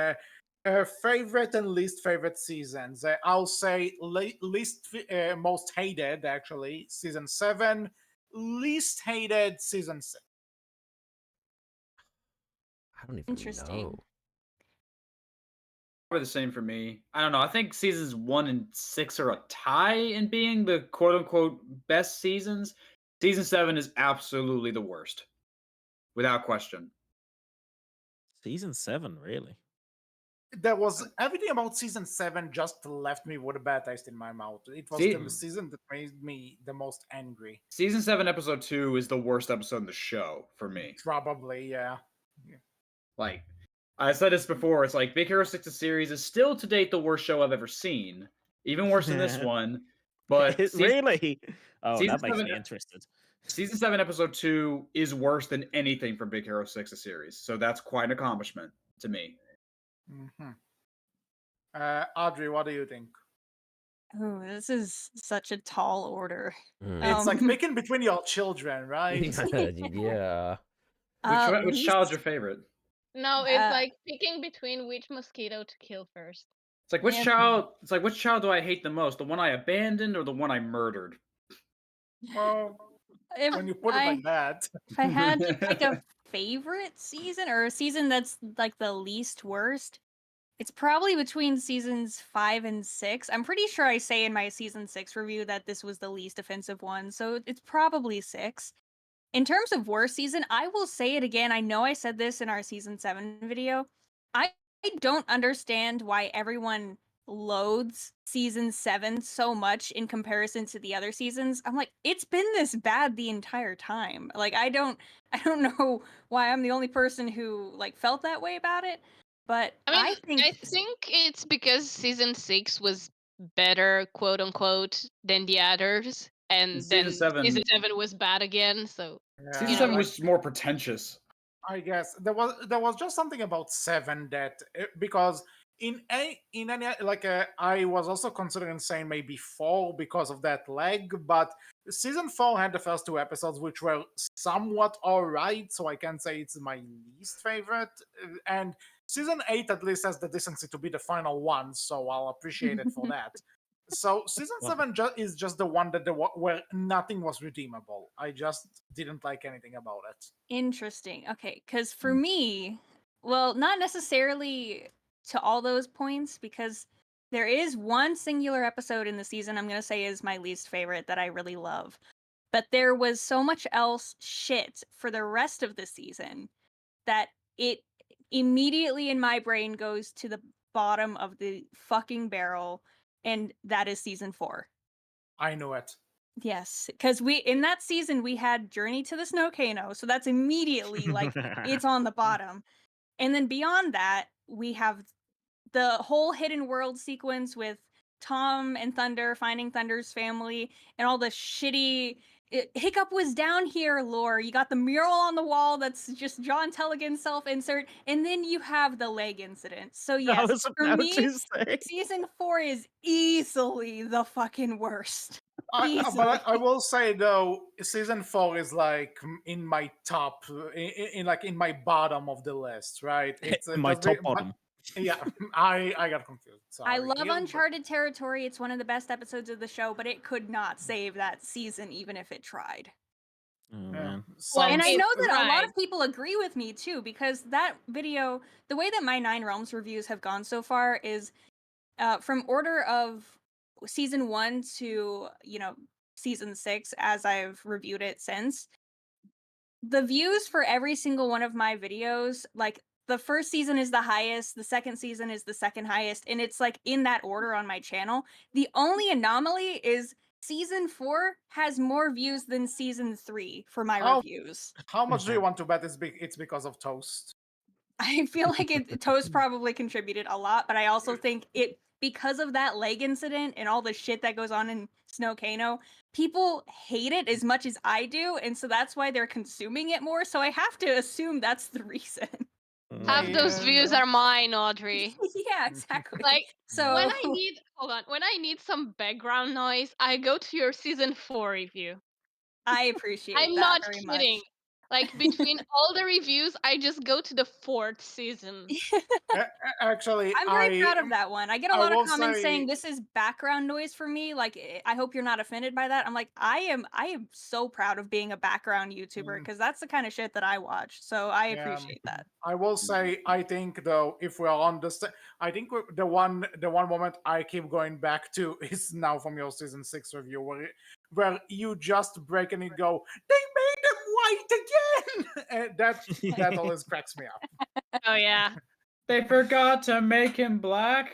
Yeah. Oh But my. unfortunately, season 6 was not as bad as season 4, so you Yeah, couldn't so shit on it as much as you did on Snowcano. I would I like say, season ironically, my favorite season is probably season 2 because that was the first Winston incident. So, ironically, Yeah. I love season 2, but in terms of quality, like objective quality, it's got to be season 6 is the best, and season also 4 is on that easily note, the fucking worst. how I agree. important for you to get the different voices out there? Hugely important. Hugely important. Hugely Oh my important. god. God. Yes, exactly. No, So- I do agree with season 6 being the best one. I mean, we finally don't have to pretend that they have to hide the dragons anymore. We have Web's Masters, which was a really good, pretty solid episode for Eugene and Webmaster. So I do agree, but I think worst season is the first one for me. I Very can see first that, season? absolutely. It doesn't go anywhere. We get disappointed by the first season, obviously. And it's just not clear what's going to happen. Like, what's next? There's no story at all. They got dragons, great. What It's now? also just not good quality. Like I said, they Yeah. were test driving the beginning of the Get it. series. Yeah. Like they didn't know where they were going to go with it, and you could tell that they were inexperienced as showrunners because the pacing was bad, Oh, the yeah. animation was like so blocky and horrible. Like, it It just was felt a like terrible, yeah, terrible introduction. it felt like they didn't know where they were going to go with it or if they were even going to continue on. And so they just like it felt It like one of basically those felt test like pilots that never Yeah. airs that you find in the bottom of like a hard drive somewhere and you're like, "Oh, I'm going to upload this to YouTube," like that Game of Thrones pilot that never aired. So that's what it The- feels like. Yeah, you Yeah. also have to Gravity Falls pilot. Yeah, the entire first season just feels like a pilot that doesn't go anywhere. And Not then to it, mention- it, feels it like a even mockbuster. finishes. It even finishes with the fall trip with the big boss dragon that they then defeat. It's and It's just the movie again. Yeah. yeah. You know, I the guess first I guess season so. Right down to reminds- the forbidden friendship scene. Mhm. Well, yeah. I mean, they. Yeah. And it's the forbidden friendship scene plus a knockoff Super Saiyan, because what And a was the disappearing point of chicken that? nugget. Yeah. Tauriel, what are your favorite and least favorite Yeah, I seasons? just wanted to say that the first season of Nine Realms, now that I think about it, reminds me of the New Mutants film. Mhm. Interesting comparison. Oh wow. I don't know. That idea just came in my head and I felt the need to say it out loud. I don't even know if Tauriel's on my Patreon No, I'm or not. Yeah. has watched my w- Henry Zaga video, but this is I did watch I the love that. Henry Zaga video because I talked to you about I Okay. messaged you about it. Oh yeah, I Audrey. remember now. Yeah. Yeah. What But season is? I'm a broke Sorry, college I student, just so have I to joke will about this. join I'm your sorry. Patreon. I'm sorry. I Yeah. just have to joke about Yeah, it. yeah. Audrey, which season is more like Deadly Detention? Oh Jesus Christ! Season 2. No, He's- no. he's- The answer is all of them because it's a Deadly Detention to see through this show. Ayo. Fair, but I Jesus. was only saying season 2 because it's so ridiculously bad. I can't believe that I'm actually enough. looking at it on a screen and it got made. Yeah, that's fair enough. That's fair enough. Anyway, so Toriel, favorite and least favorite seasons. Well, I think the third season is the season I felt least angry about. I don't know. I couldn't tell you a reason. It's just So the one that I did not feel the blood boil in my veins for once. fair And enough. least favorite, the only season that made me physically ill, and I am not exaggerating, I got sick after watching the season 7. Seems to be a popular pick here. I mean, no, I have to elaborate on that because I think I mentioned it in the podcast back then, but I have to say it again. When I was watching season 7, episode 2, that scene, you know which one, I had to pause every 10 seconds, every line that was spoken. I had to pause the episode and take deep breaths, go take a walk, maybe, drink water, calm down, meditate, and then went back to the computer, watched another 10 seconds, paused again. Like, I cannot. Why? I cannot Um, s- I cannot be- explain the experience anymore for that particular episode. And I don't care what happens the rest of the season, but because that episode made me physically ill, I'm giving the awards to season 7. I will say because you mentioned season 3, it has one of my favorite behind the scenes moments where I told Ian and Wolf that I'm ready to record it because I finished the season. And like 5 minutes afterwards, Ian messages me in private on Discord and goes, "Hey, this is how the season starts, right?" And I'm like, "Yep." Are you sure I didn't skip an episode? Yep, that's how it Yeah, I starts. did. What season was did. that again? I forget. Season Season 3. 3. Season Yeah. that is right. You did too. Yeah. I was like, did I miss an episode? Because I remember agreeing with you and thinking the exact same thing as well. Because it really Oh, does man. feel like that. Oh yeah, that's right. I I forgot think the about that. consensus is just season 7. A lot of people hate it, but I feel, since I don't feel that it's the absolute least worst or the absolute worst season, I'm just gonna give season 7 the award for the most gaslighty season. Can we all agree on that? Yeah, sure, let's go with that. Yeah. That's it. So, Wolf, I think you're the only one that's left. What about you? I'm probably gonna make people upset with me, but least favorite, I think I'm gonna say season 4. And that's Hey. It's fair. Yep. Welcome to the club. and that's Fair. mostly because you can go back to our older coverage and you can see it. I was trying. I'm probably the least hateful person about this show in this podcast at the moment.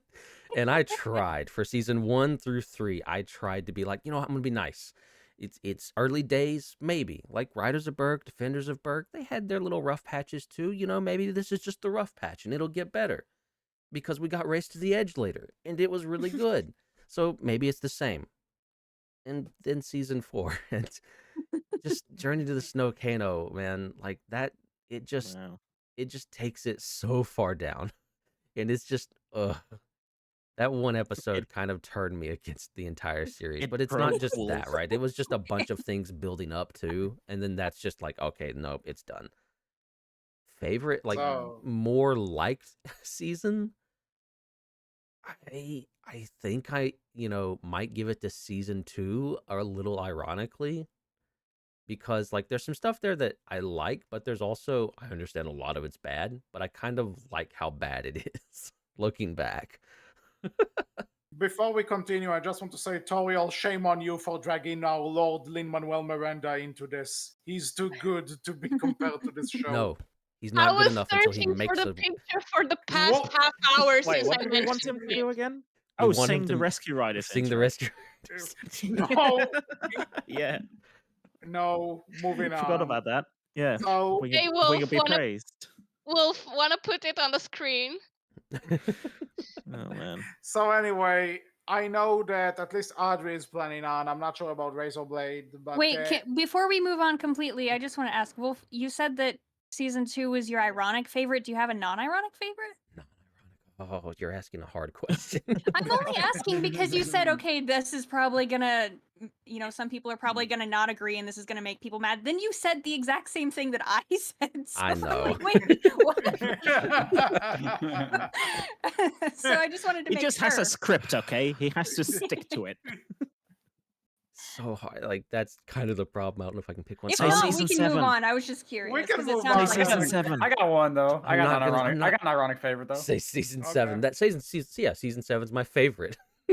Yeah, good. Oh, in that Okay. I case, feel like I'm my doing the same ironic. thing again. So, In that but case, you know hold what? on. Yeah, so RaisorBlade, what is your ironic favorite then? I'm curious. Season 5 easily. Watching Olivia be the absolute dumbest human being alive is the funniest thing in the world to me. That's fair. Mm. And Like, Tom, fair enough. Tom being a confirmed furry. Oh, Hey, John Telligan confirmed that there Oh, was yeah. furries in this Yeah. my I was like, ironic it made favorite. that. It let me do that little bit where I show a guy throwing a dog in the river, and I got to edit his take of throwing Tom into a river. That was amazing. Nice. My ironic favorite is season 4 because Audrey's review is perfect, legendary. Thank you. That's an Without- acceptable excuse, yes. Mhm, mhm. Without season 4, you wouldn't have the content to make such great reviews. That's, And yeah. I The can't 9 argue. realms. The 9 realms. At least we got content out of it. Yeah, the Nine Unless Realms. you The, made Like, the look real, at the the fucking real tagline on the poster. the Nine Realms. The real realms were the friends we made along the way. Oh man. I said that in season 8's podcast. I and you don't laughed at care. me. The show can rehash itself, so can I. Come on. Yeah, this is the retrospective. No, you're Mhm. supposed to rehash. Yeah, like we're supposed to throw in references. It's the thing. But anyway, so I We know could be Audrey's praised. planning on. I know Audrey's planning on doing this. I'm not sure about RaisorBlade, but let's assume you are doing a rewrite. You are completely free of limitations. What is the one thing each one of us would change about the show to make it more appealing? Each one Just gets one? one. Can I go Just first? one. Yeah, go for it. All right, so the one I've brought this up in multiple videos already. The one change I would make is very simple. Let's take up the idea that like if we're working from the after the movies, like Hiccup and his tribe released their dragons, let them go off to the hidden world. But Heather, Dagger, Mala, all of them, for all we know, they kept their dragons. So let's say 1,300 years pass by, and their tribe has evolved to protect dragons and keep it safe and become this kind of secret little group that keeps dragons, hidden from everybody else. And that evolves to the modern day where there's still kind of like this organization, where I would call them like I had a name for them. The Wing Uh, Maidens? Kind of like that, yeah, but What were they? I called them like the Razors or something like that, like based on razor whips, I mean, and stuff like that. So like the whole entire point of the show would be kind of like the books, where the whole point is you have kids in the modern day learning about dragons. Like all the adults would already know about dragons. It would be a secret government organization. Project Icarus wouldn't be about studying rocks or whatever or some meteorite. The whole entire purpose of it would be about studying dragons and teaching the next generation to protect that secret and stuff like that. Would you tie in the Razors with the gaming peripherals I from Razer? never played the game.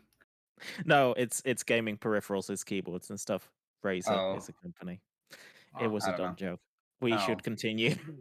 I So, made that dumb Ian, joke with my name. So, Ian, since you have what is the one thing you would change?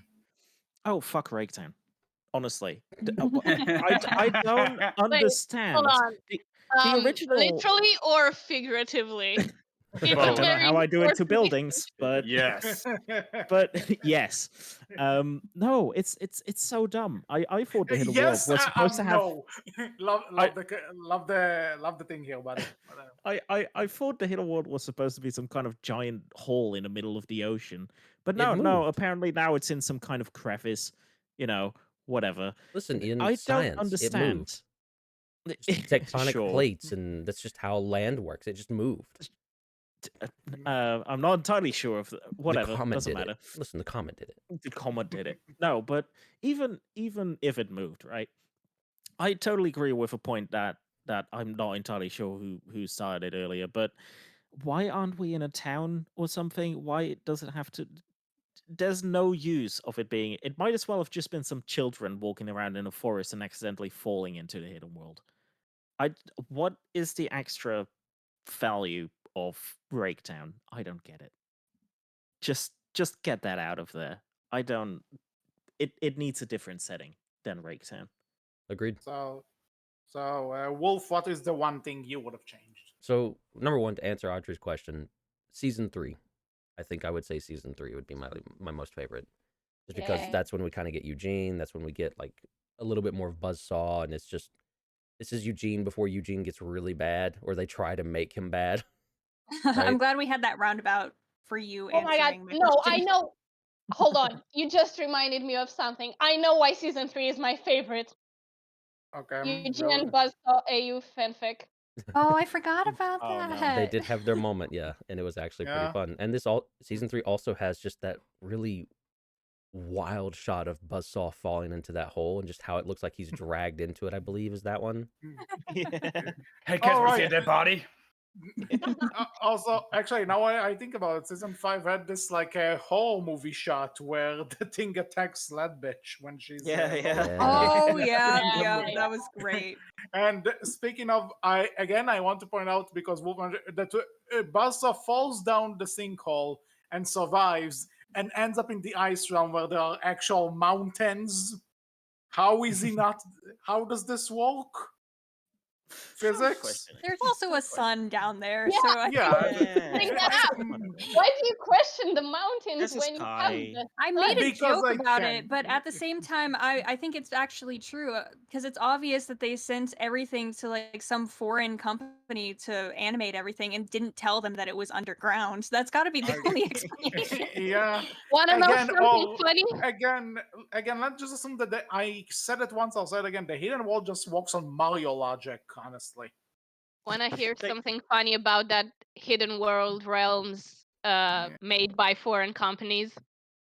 Yeah, They were let's the let's realms maybe say were let's made by different people. So the people who made the crystal realm and the people who made the ice realm had no communication. yeah, probably. assume so. I can just imagine the producers getting the like rough animation of it, and they're like, "Oh yeah, that looks good. Yeah, go ahead, shade it, animate it fully." Then they get it back fully animated, and they're like, "Oh no, we forgot to note them that it's underground." Crap. So back. That's the only explanation in my Roll mind. with it. So Wolf, what is the one thing you would change? Ian kind of already took mine, but yeah, I think getting rid of Raketown. We're not at the hidden world. We're just in inner city, or again, I'm tired of suburbia, but somewhere like that where like just do a thing of, the drag, like you could literally just do a thing of like, hey, there's some, in the background, some like conspiracy bullshit of people seeing dragons, quote unquote, but no one believes it because why would they? And then again, we have our characters just stumble upon that some way, somehow, some form, and then just run with that, especially if you're in an inner city. Think of just how wild that would be with a dragon and inner city stuff. Like that's the shit people want to, write about, that people want to think about. And that's the stuff that you could really run with this idea and what it would mean if they get found and how that would affect things. Just run with that. Have fun with that. But we didn't get that. We got basically a Viking town in the middle of nowhere, and it's just like, who cares? And thinking about it, even for the imagination, because it's still a kid show, right? Yeah, So yeah. even for the imagination of a child, that would be so much better. I mean, Yeah. most of the viewers would live in a town anyway, so they can imagine the dragons being there and stuff. Just in Why general. Troll Hunters work? Troll Hunters did the same thing. Yeah, Yeah, Yeah, exactly. basically. yeah. Yeah. So, Basically, just look at Tauriel, Troll Hunters and take that idea and run with it, but with dragons. You're done. mhm. Technically, And, just watch American Dragon Jake Long. Yeah, Yeah, also And works. I he's will fine. say, do what Troll Hunters did, just ignore the movie, please. Thank you. Or come out with your own movie. So, Tauriel, one thing you would have changed. Before that, I just want to say something because I'll forget it if I don't say it Mhm. now. Yeah. Eugene and Buzzsaw had more romantic chemistry than Tom and June. Oh hell that's yeah! yeah. A fucking rock and a piece of grass have better chemistry than Tom and June, though. You're really Actually, the bottom. you know something? I'm sorry, but Wolf, buddy, you remember the season 1 podcast we did 2 years ago? You Mhm. Oh yeah, remember when you that? said Tom and D'Angelo. Yeah, I Yeah. did. That I was, oh said my Tom and god. D'Angelo. Do you still stand I by stand that? by that statement. I mean, it's better than June and Tom. I also mean- said I also said what they should do is just it's Tom and D'Angelo and Alex and June. Now the Alex and June part I don't stand by because we can't do that to Alex. That's just No. I feel sorry for her if we did that. But she That deserves goes- better. Mhm. But I I stand mean- by Tom and D'Angelo. You did get Consistently. that one. You did get that one shot of Alex touching June's butt in season 8, episode 3, I think. Well, There's like- so Tauriel, the one thing that you would change? If you're going to go to the trouble, why is it that I stumble onto words today?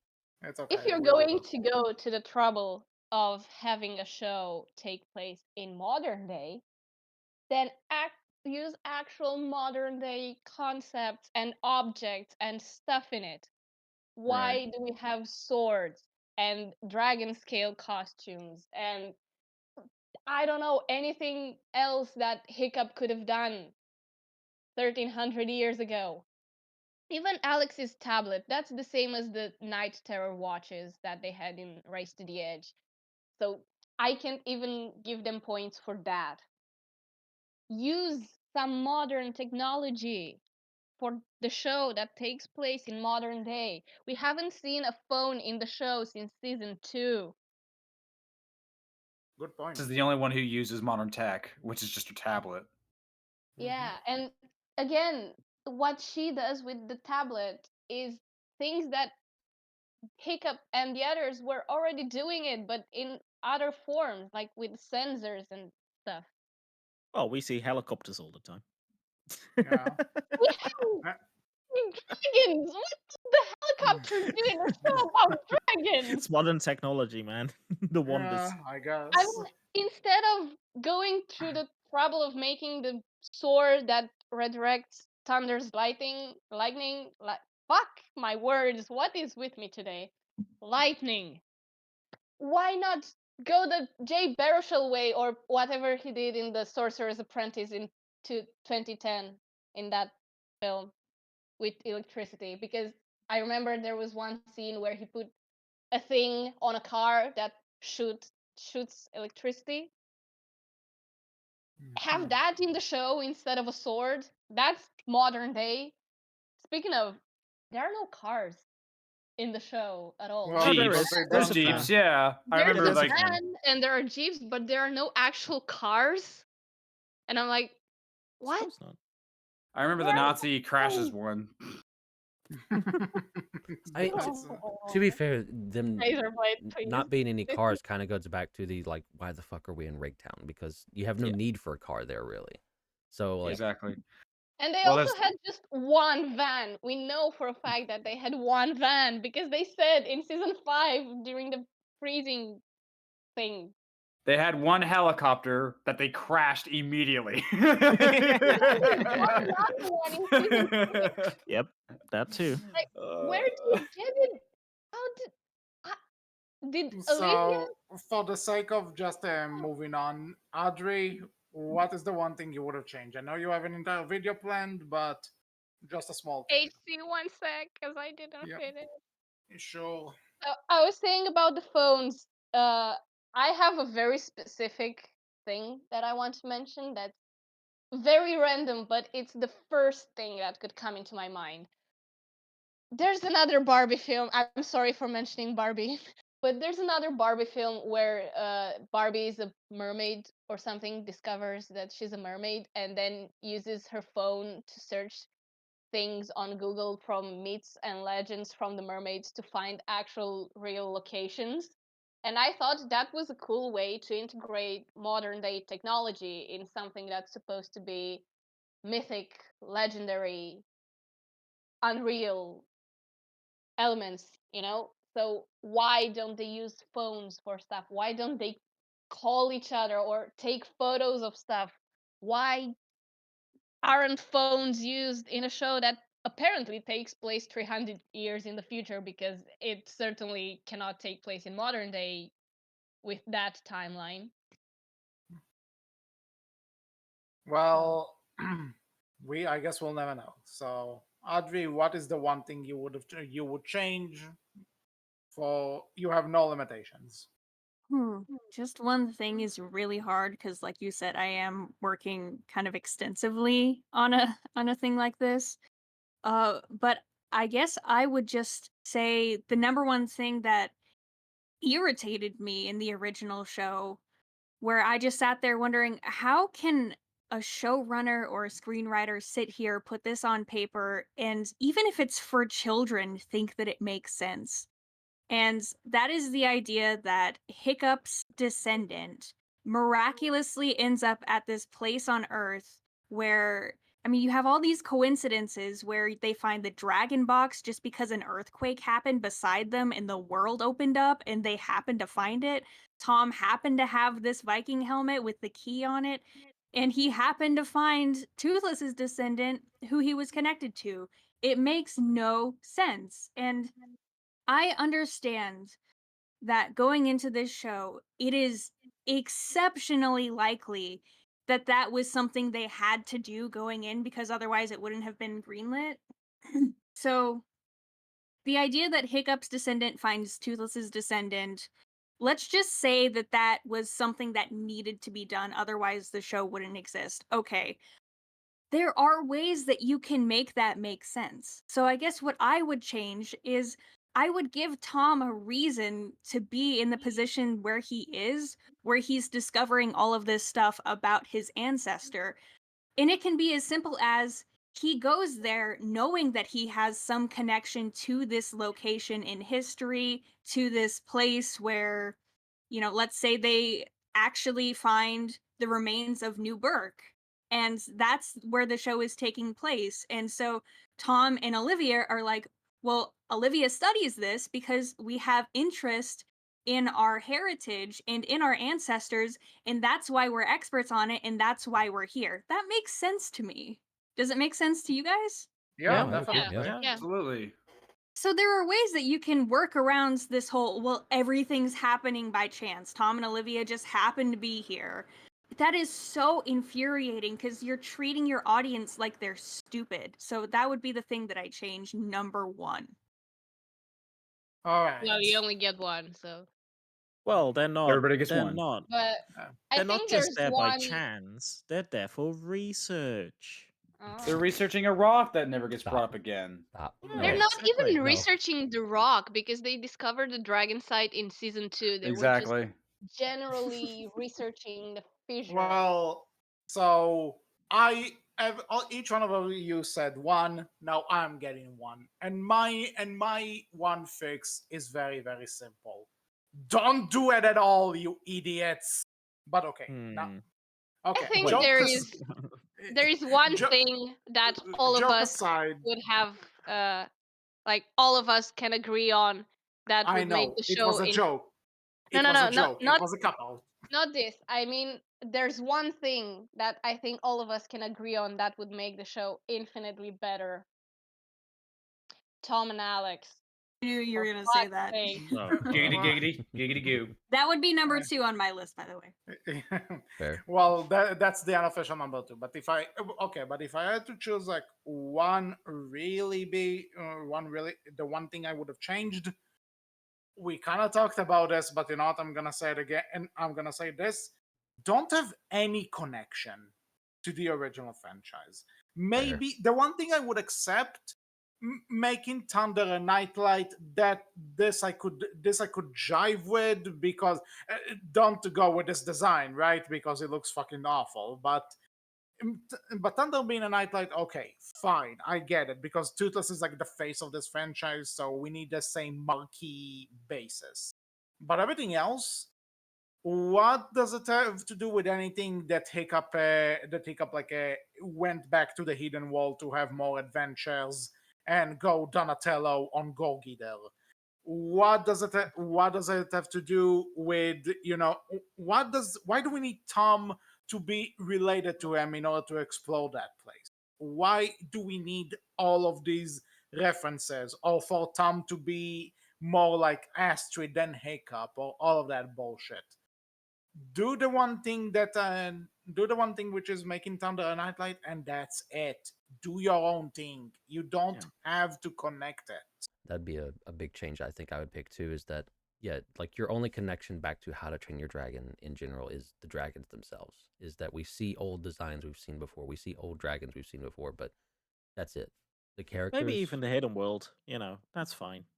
yeah, Have yeah, them, yeah, have yeah. them hide in the same world, but like, But yeah, like the characters, the human characters, all different, no connections. We don't need that. Isn't that technically what Rescue Riders did, with Winger looking a lot like a blue Night Fury? That's not canon though, so meh. Also, I don't Wingo know. sucks. I know. Also, How dare. what's his name? Purple is basically just a Gronkle. Yeah. They even mention it. They in do that mention one that. photo. They do mention Okay. it. Actually, So didn't they joke about Winger being a Night Fury and then joke like, I sure, think dude. they did, yeah. Something like that. I you feel like have they better did. memory of that than I do. But No. Hold on, let I me think, check the I wiki think they because joked about it. all I'm gonna tell you is that I don't really care. Moving on. Fair. So again, in kind of everyone gets one. What is the one thing? If let's say we're getting a continuation of Nine Realms to any degree, No. what? Yeah, no. But for the sake of the argument, what is like the one thing you would like to see? You think it would be interesting to see? I'll just go out and say, I want to see what happened with Buzzsaw after this. The guy starts with a fucking business. The business goes to shit. Then he decides to be the king of dragons, reforms, and we never see him again. What happened to him? Is he still down there? Is he not? Yeah, What's going I on? guess so. I guess he I is want to still down there. So that's mine. Do something with Buzzsaw. Audrie, you're next if you want to. Ooh, that's to be fair, I didn't even think of something to this question because I can't. There's no universe in my Okay. brain where this show continues. I know it's Okay. hypothetical, but I just reject it from my plane of existence completely.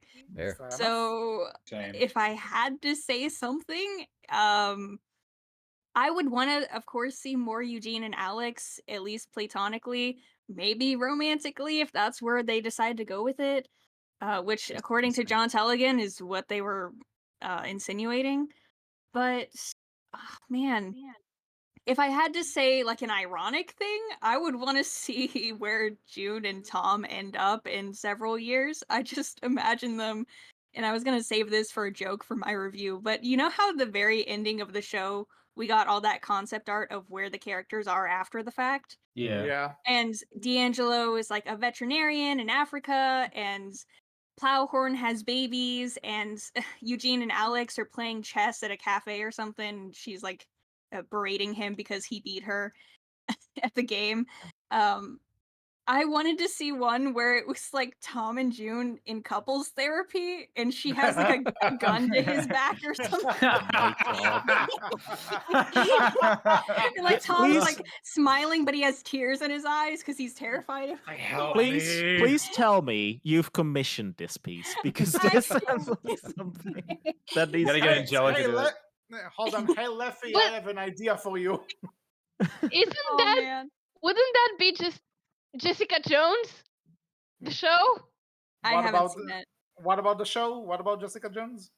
Because you know how anyway that toxic relationship and the girl went to therapy and stuff. Why did I Yeah, say yeah. that with an Italian accent?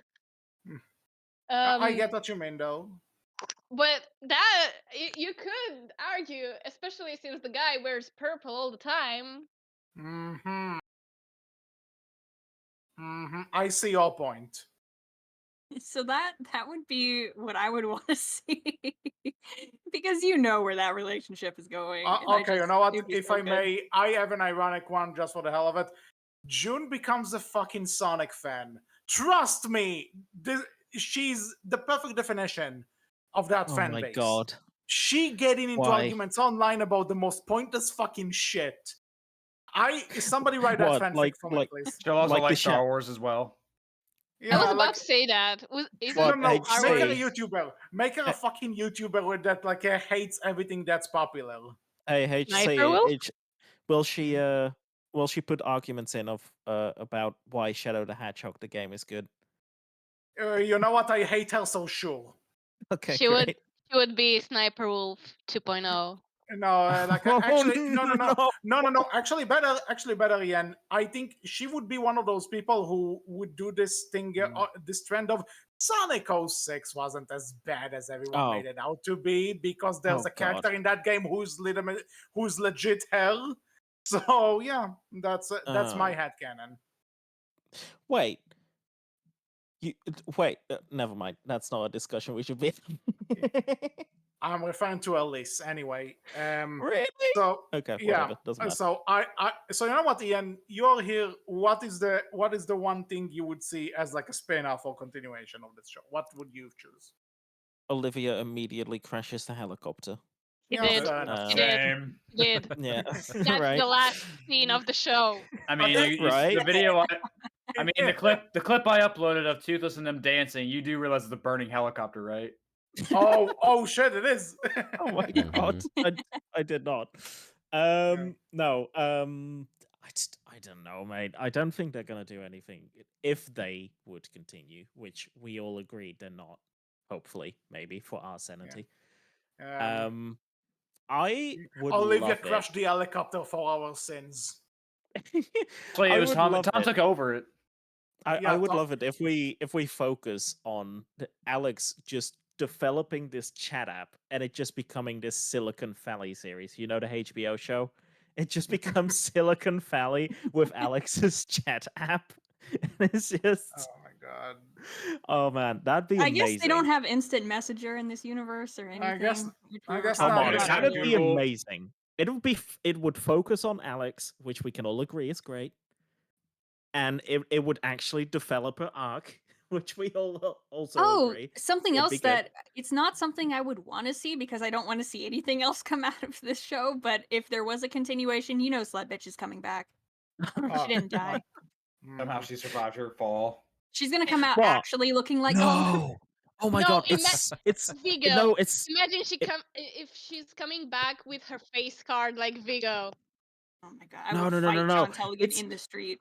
no, it's Sled Bitch and Buzzsaw doing battles for the hidden world. That's the Hold on, entire season. You reminded me of the note I made for season 8 about Sled Bitch and Buzzsaw, where I said, "Bitch versus asshole. Place your bets now." So I guess, Tauriel, this is what you would want to see. No, So what is No, the one I thing you don't. would want to see? even though it would be funny as shit to see Sled Bitch coming back as Gollum, I don't want to see her face again.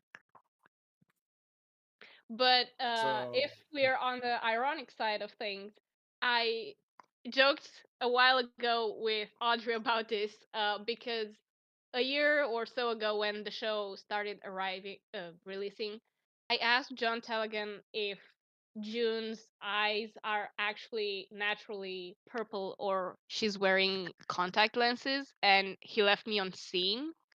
And You to did me, that wait. You didn't tell me that. I did. Okay, maybe you did and I don't remember, but that if I feel like I would have, because that is insane. But anyways, go on. And to me, that's confirmation that she's indeed wearing contact lenses because no fucking human in existence has that eye color as natural. And you know what happens when you wear contact lenses all the time, even when you sleep? You get a fucking eye infection and you go blind. So I just want This her. this is the Hold on, entire hold on. season. Yes, and the joke I made with Audrey is I just want to see her go blind from her contact lenses so that she Oh can my never God. read her precious mythology books again because the books don't deserve her. Wow, that's Justice for the books. dark. Jesus. No, I It's think it's just Well, appropriate. it's just from yeah, June's that's perspective, and you just see less and less each episode. so. RaisorBlade, what do you got? Yeah, like I said, y'all already said it. Just the helicopter crash and they're burning corpses. Oh. And that for I- six Said that episodes. ironically, okay. but now everyone's taking that as I would actually want to see that. But that's the thing. That's the easy way out. But I- all right. Yeah, I got one. Let's do what Dragon Ball Super did. Full fucking retcon. Just like if you're gonna have these characters, then just pretend the show never happened. I guess It was a like dream. maybe Tough Nut And- woke up and be like, "Guys, I had the weirdest fucking dream." Oh my God. Wait, you just reminded me of that dream I had about the 9 realms. Hold on. I think No. I told HC about it, didn't I? Something is familiar about us, but I just imagine if the next thing and just see, oh, I had the nightmare where June and I get together. What the fuck? Yeah, hold on, because I remember that dream and I woke up from it. Like it was so bad that I woke up from dream. I think it was before season 8 was released, and I'm not calling them writers. I don't know, the Yeah, fuckheads. sure. The fuckheads were in Okay. were in the hidden world, and there was some weird object there that was like a statue, but also very eerily looking, and June touched it and she transformed into a ladybug, and then Tom picked her up and said, "Oh, look, now you're an actual June bug." Because they kept calling her June bug, like her mom had that as a nickname for her, and Eugene also called her June bug, and I was like, that You that did tell me joke. about that, and it sounds like something that would happen in the show. Yeah. Honestly. So It's So- so ridiculous that I thought it would actually happen. It's something that would actually happen. So to summarize your season, it's June slowly going blind, touching a stone, becoming a ladybug, and ending on a pun. Yes. That's and the then, season. I don't know. Maybe I mean, hold on. I have a better ending. That isn't for anything that we've season. gotten. I have a better I ending guess. for that Yeah. season. Hold on. A terrible terror comes and eats her. Okay. Oh God. And that's also so. Wolf, what's the thing you would like to see if Yeah. this were to ever continue? I have a genuine. I want to see this show get the movie treatment. It gets its own movie with movie budget. Oh no, and no, no, everything. no! You put those words back in your mouth. Because The you Nine guys Realms. have the you guys have movie. already hit on it. You know what they would do for a movie? Sledkin comes back.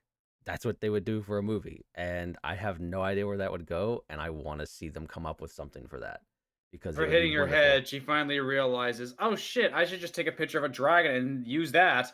And there you go. No, I hope they bring her back, and she is like the the Drago of 9 realms now. she comes back with a whole horde of dragons to take over the world now because reasons. And she goes, ah. We get the Jurassic World Dominion treatment where, like, despite the fact that she's bringing dragons, suddenly the villains are fucking bugs. Yeah. Yeah, could do that too. June But no, bugs. Yeah. I kind of genuinely want to see them I want to see them go for it and just nah, man, we're sticking to our guns. This show gets a movie now. I want to see them do it because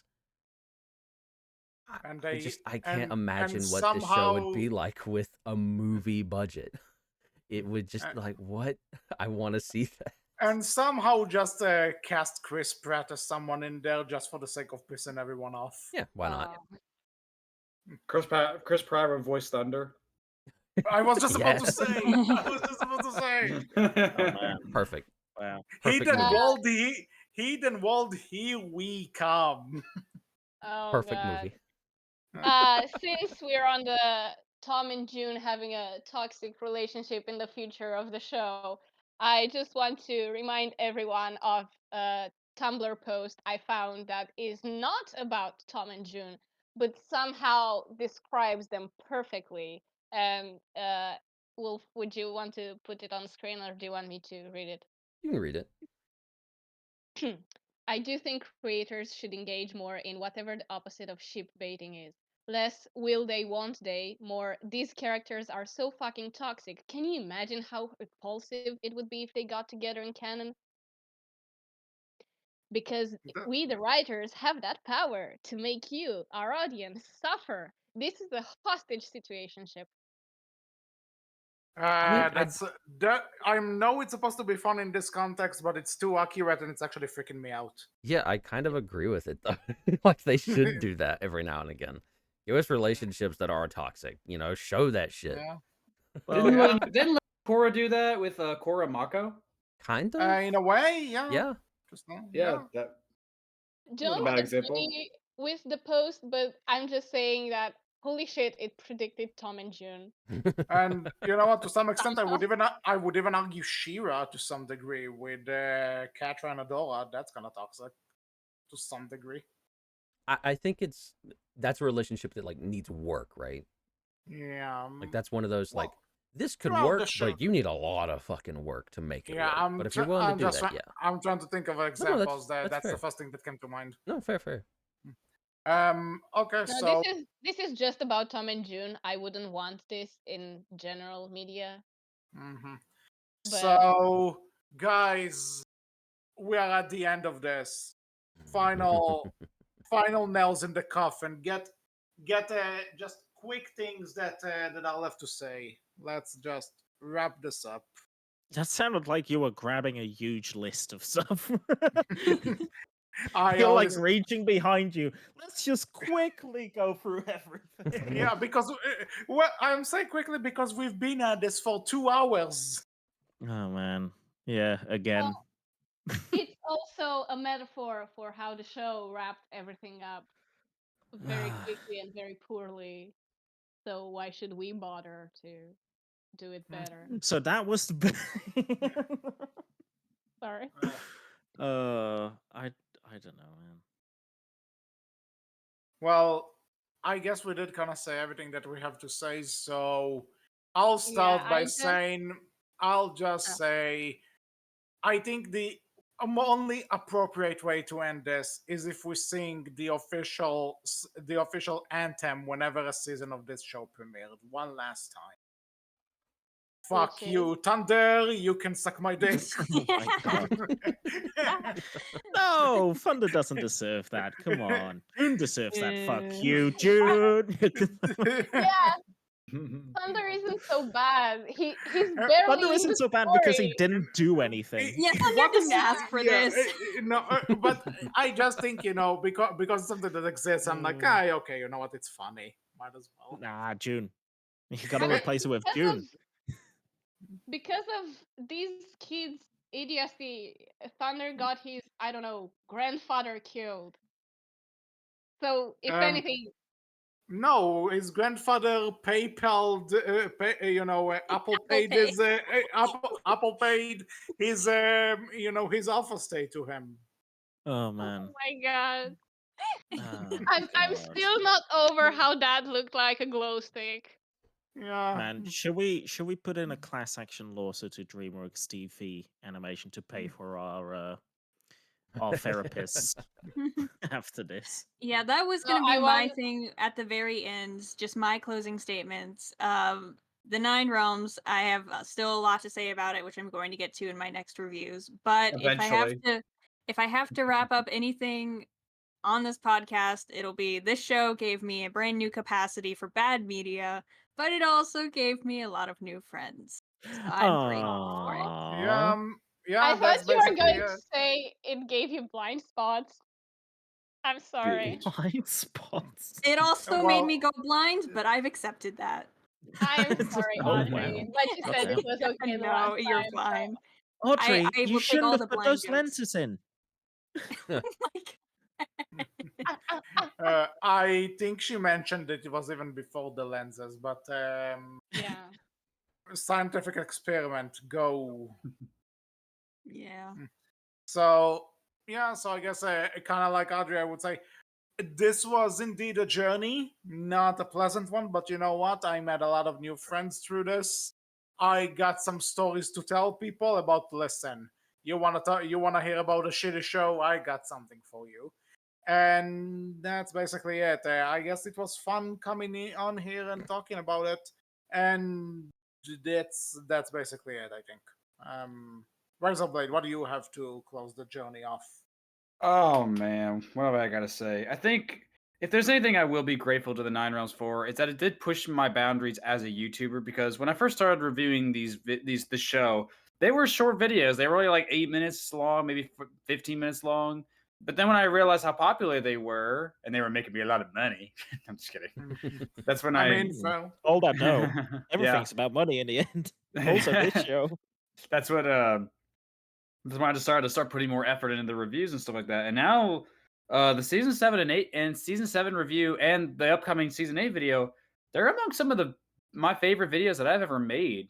You know, I got to work with some great people in these videos. I got to push myself as a content creator with these videos, reviewing these movies, the show. Sorry, like it really. There's no movie yet. Sorry, yet. Yet. But it's like that there the show did push my boundaries as a content creator, and now I'm not, and now I wonder like what kind of YouTuber would I be if I didn't take this show as seriously as I did? You know what I mean? Like yeah, it's definitely had a positive impact for me in a weird way.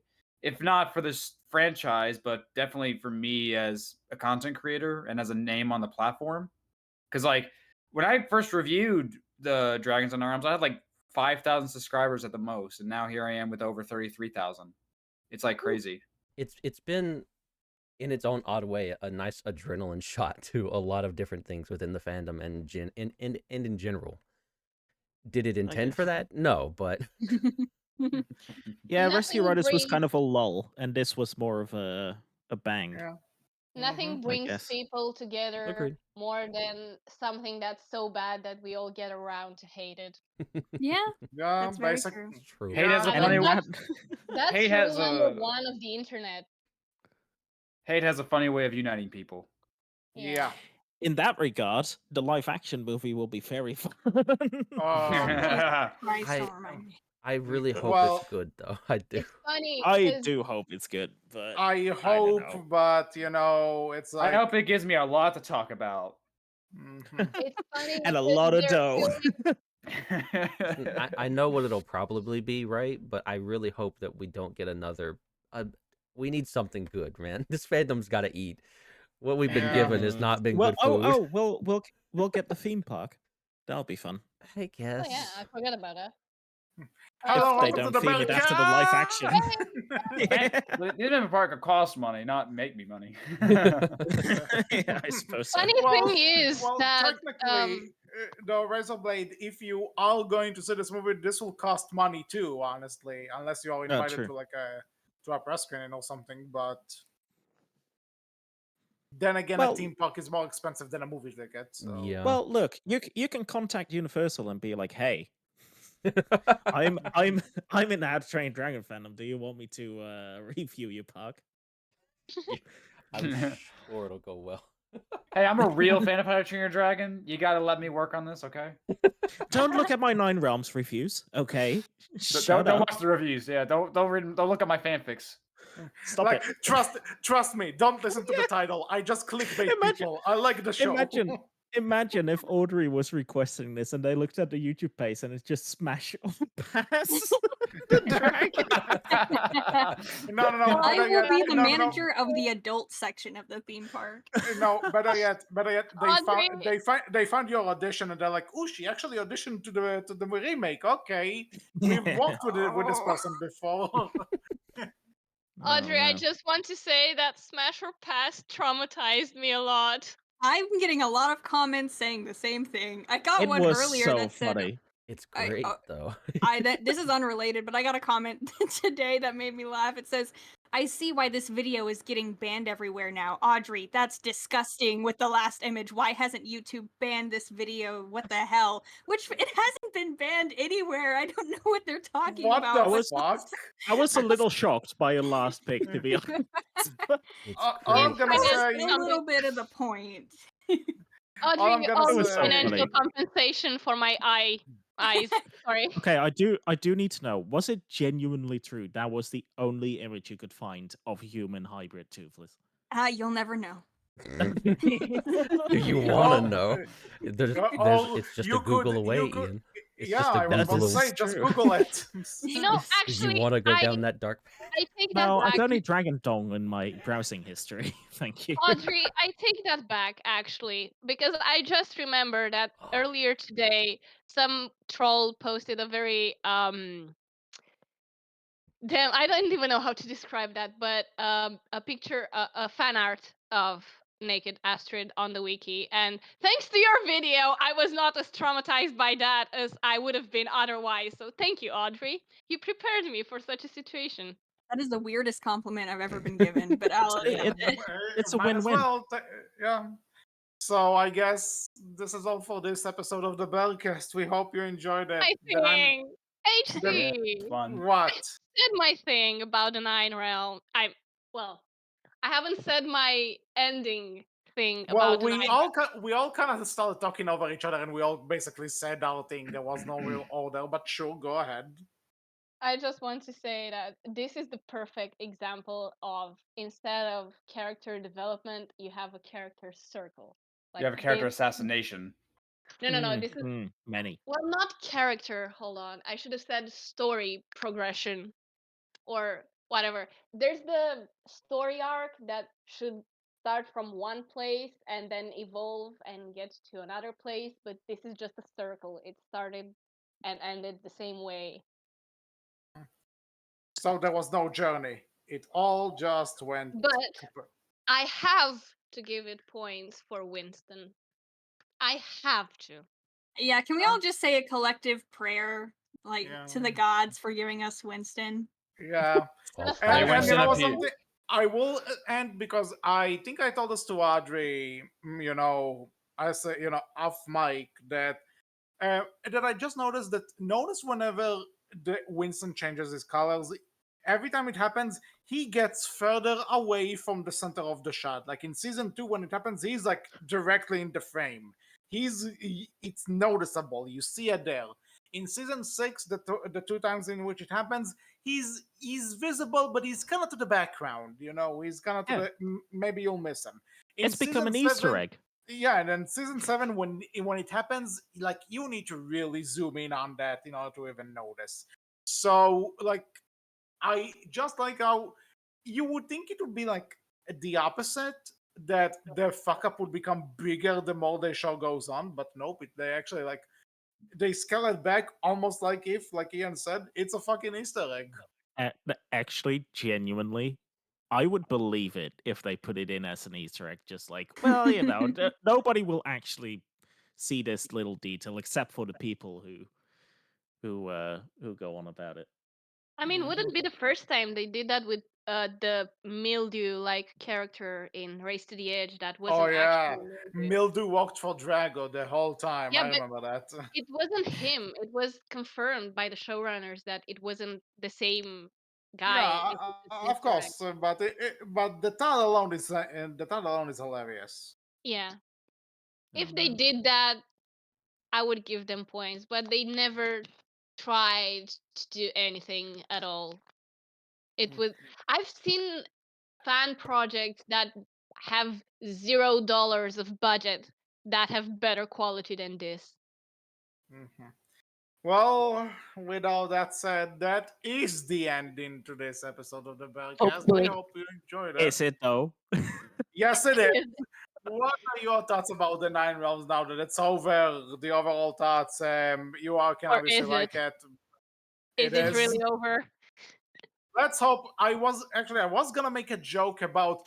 I really hope that this is not gonna be like a Matt Pet situation where it's like this is the final time I'm talking about this, and then something else is announced, but now Matt Pet is quitting, so I just feel sad.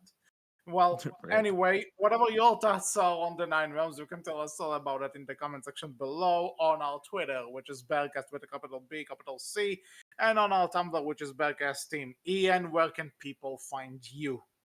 Absolutely nowhere noteworthy. All right, Audrey, where can people find you? They can find me on YouTube at Audrey Greatland. Tauriel?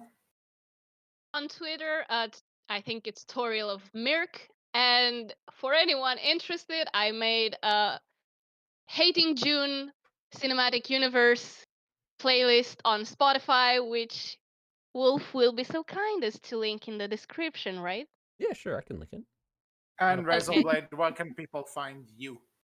They can find me on YouTube at my channel RaisorBlade. They can find me on Twitter with the handle being Blade Razor, and they can even find me on Instagram where the name is RaisorBlade SP. So, with all of that being said and summed up, I was HC. I was Wolf. Me was Ian. I was Audrey. And I was exhausted. And I'm telling your boyfriend, if he says he's got beef, that I'm a vegetarian and I ain't fucking scared of him. God. What the hell? Wow. You uncultured swine, a lot of you. You don't know 303? No. Well, on this positive note, we'll see you all next time. Boom, boom, goodbye. Isn't it Bye-bye. depressive? Goodbye. Isn't it depressive that the next Berkcast is going to be live action? Anyway, Bye-bye. bye.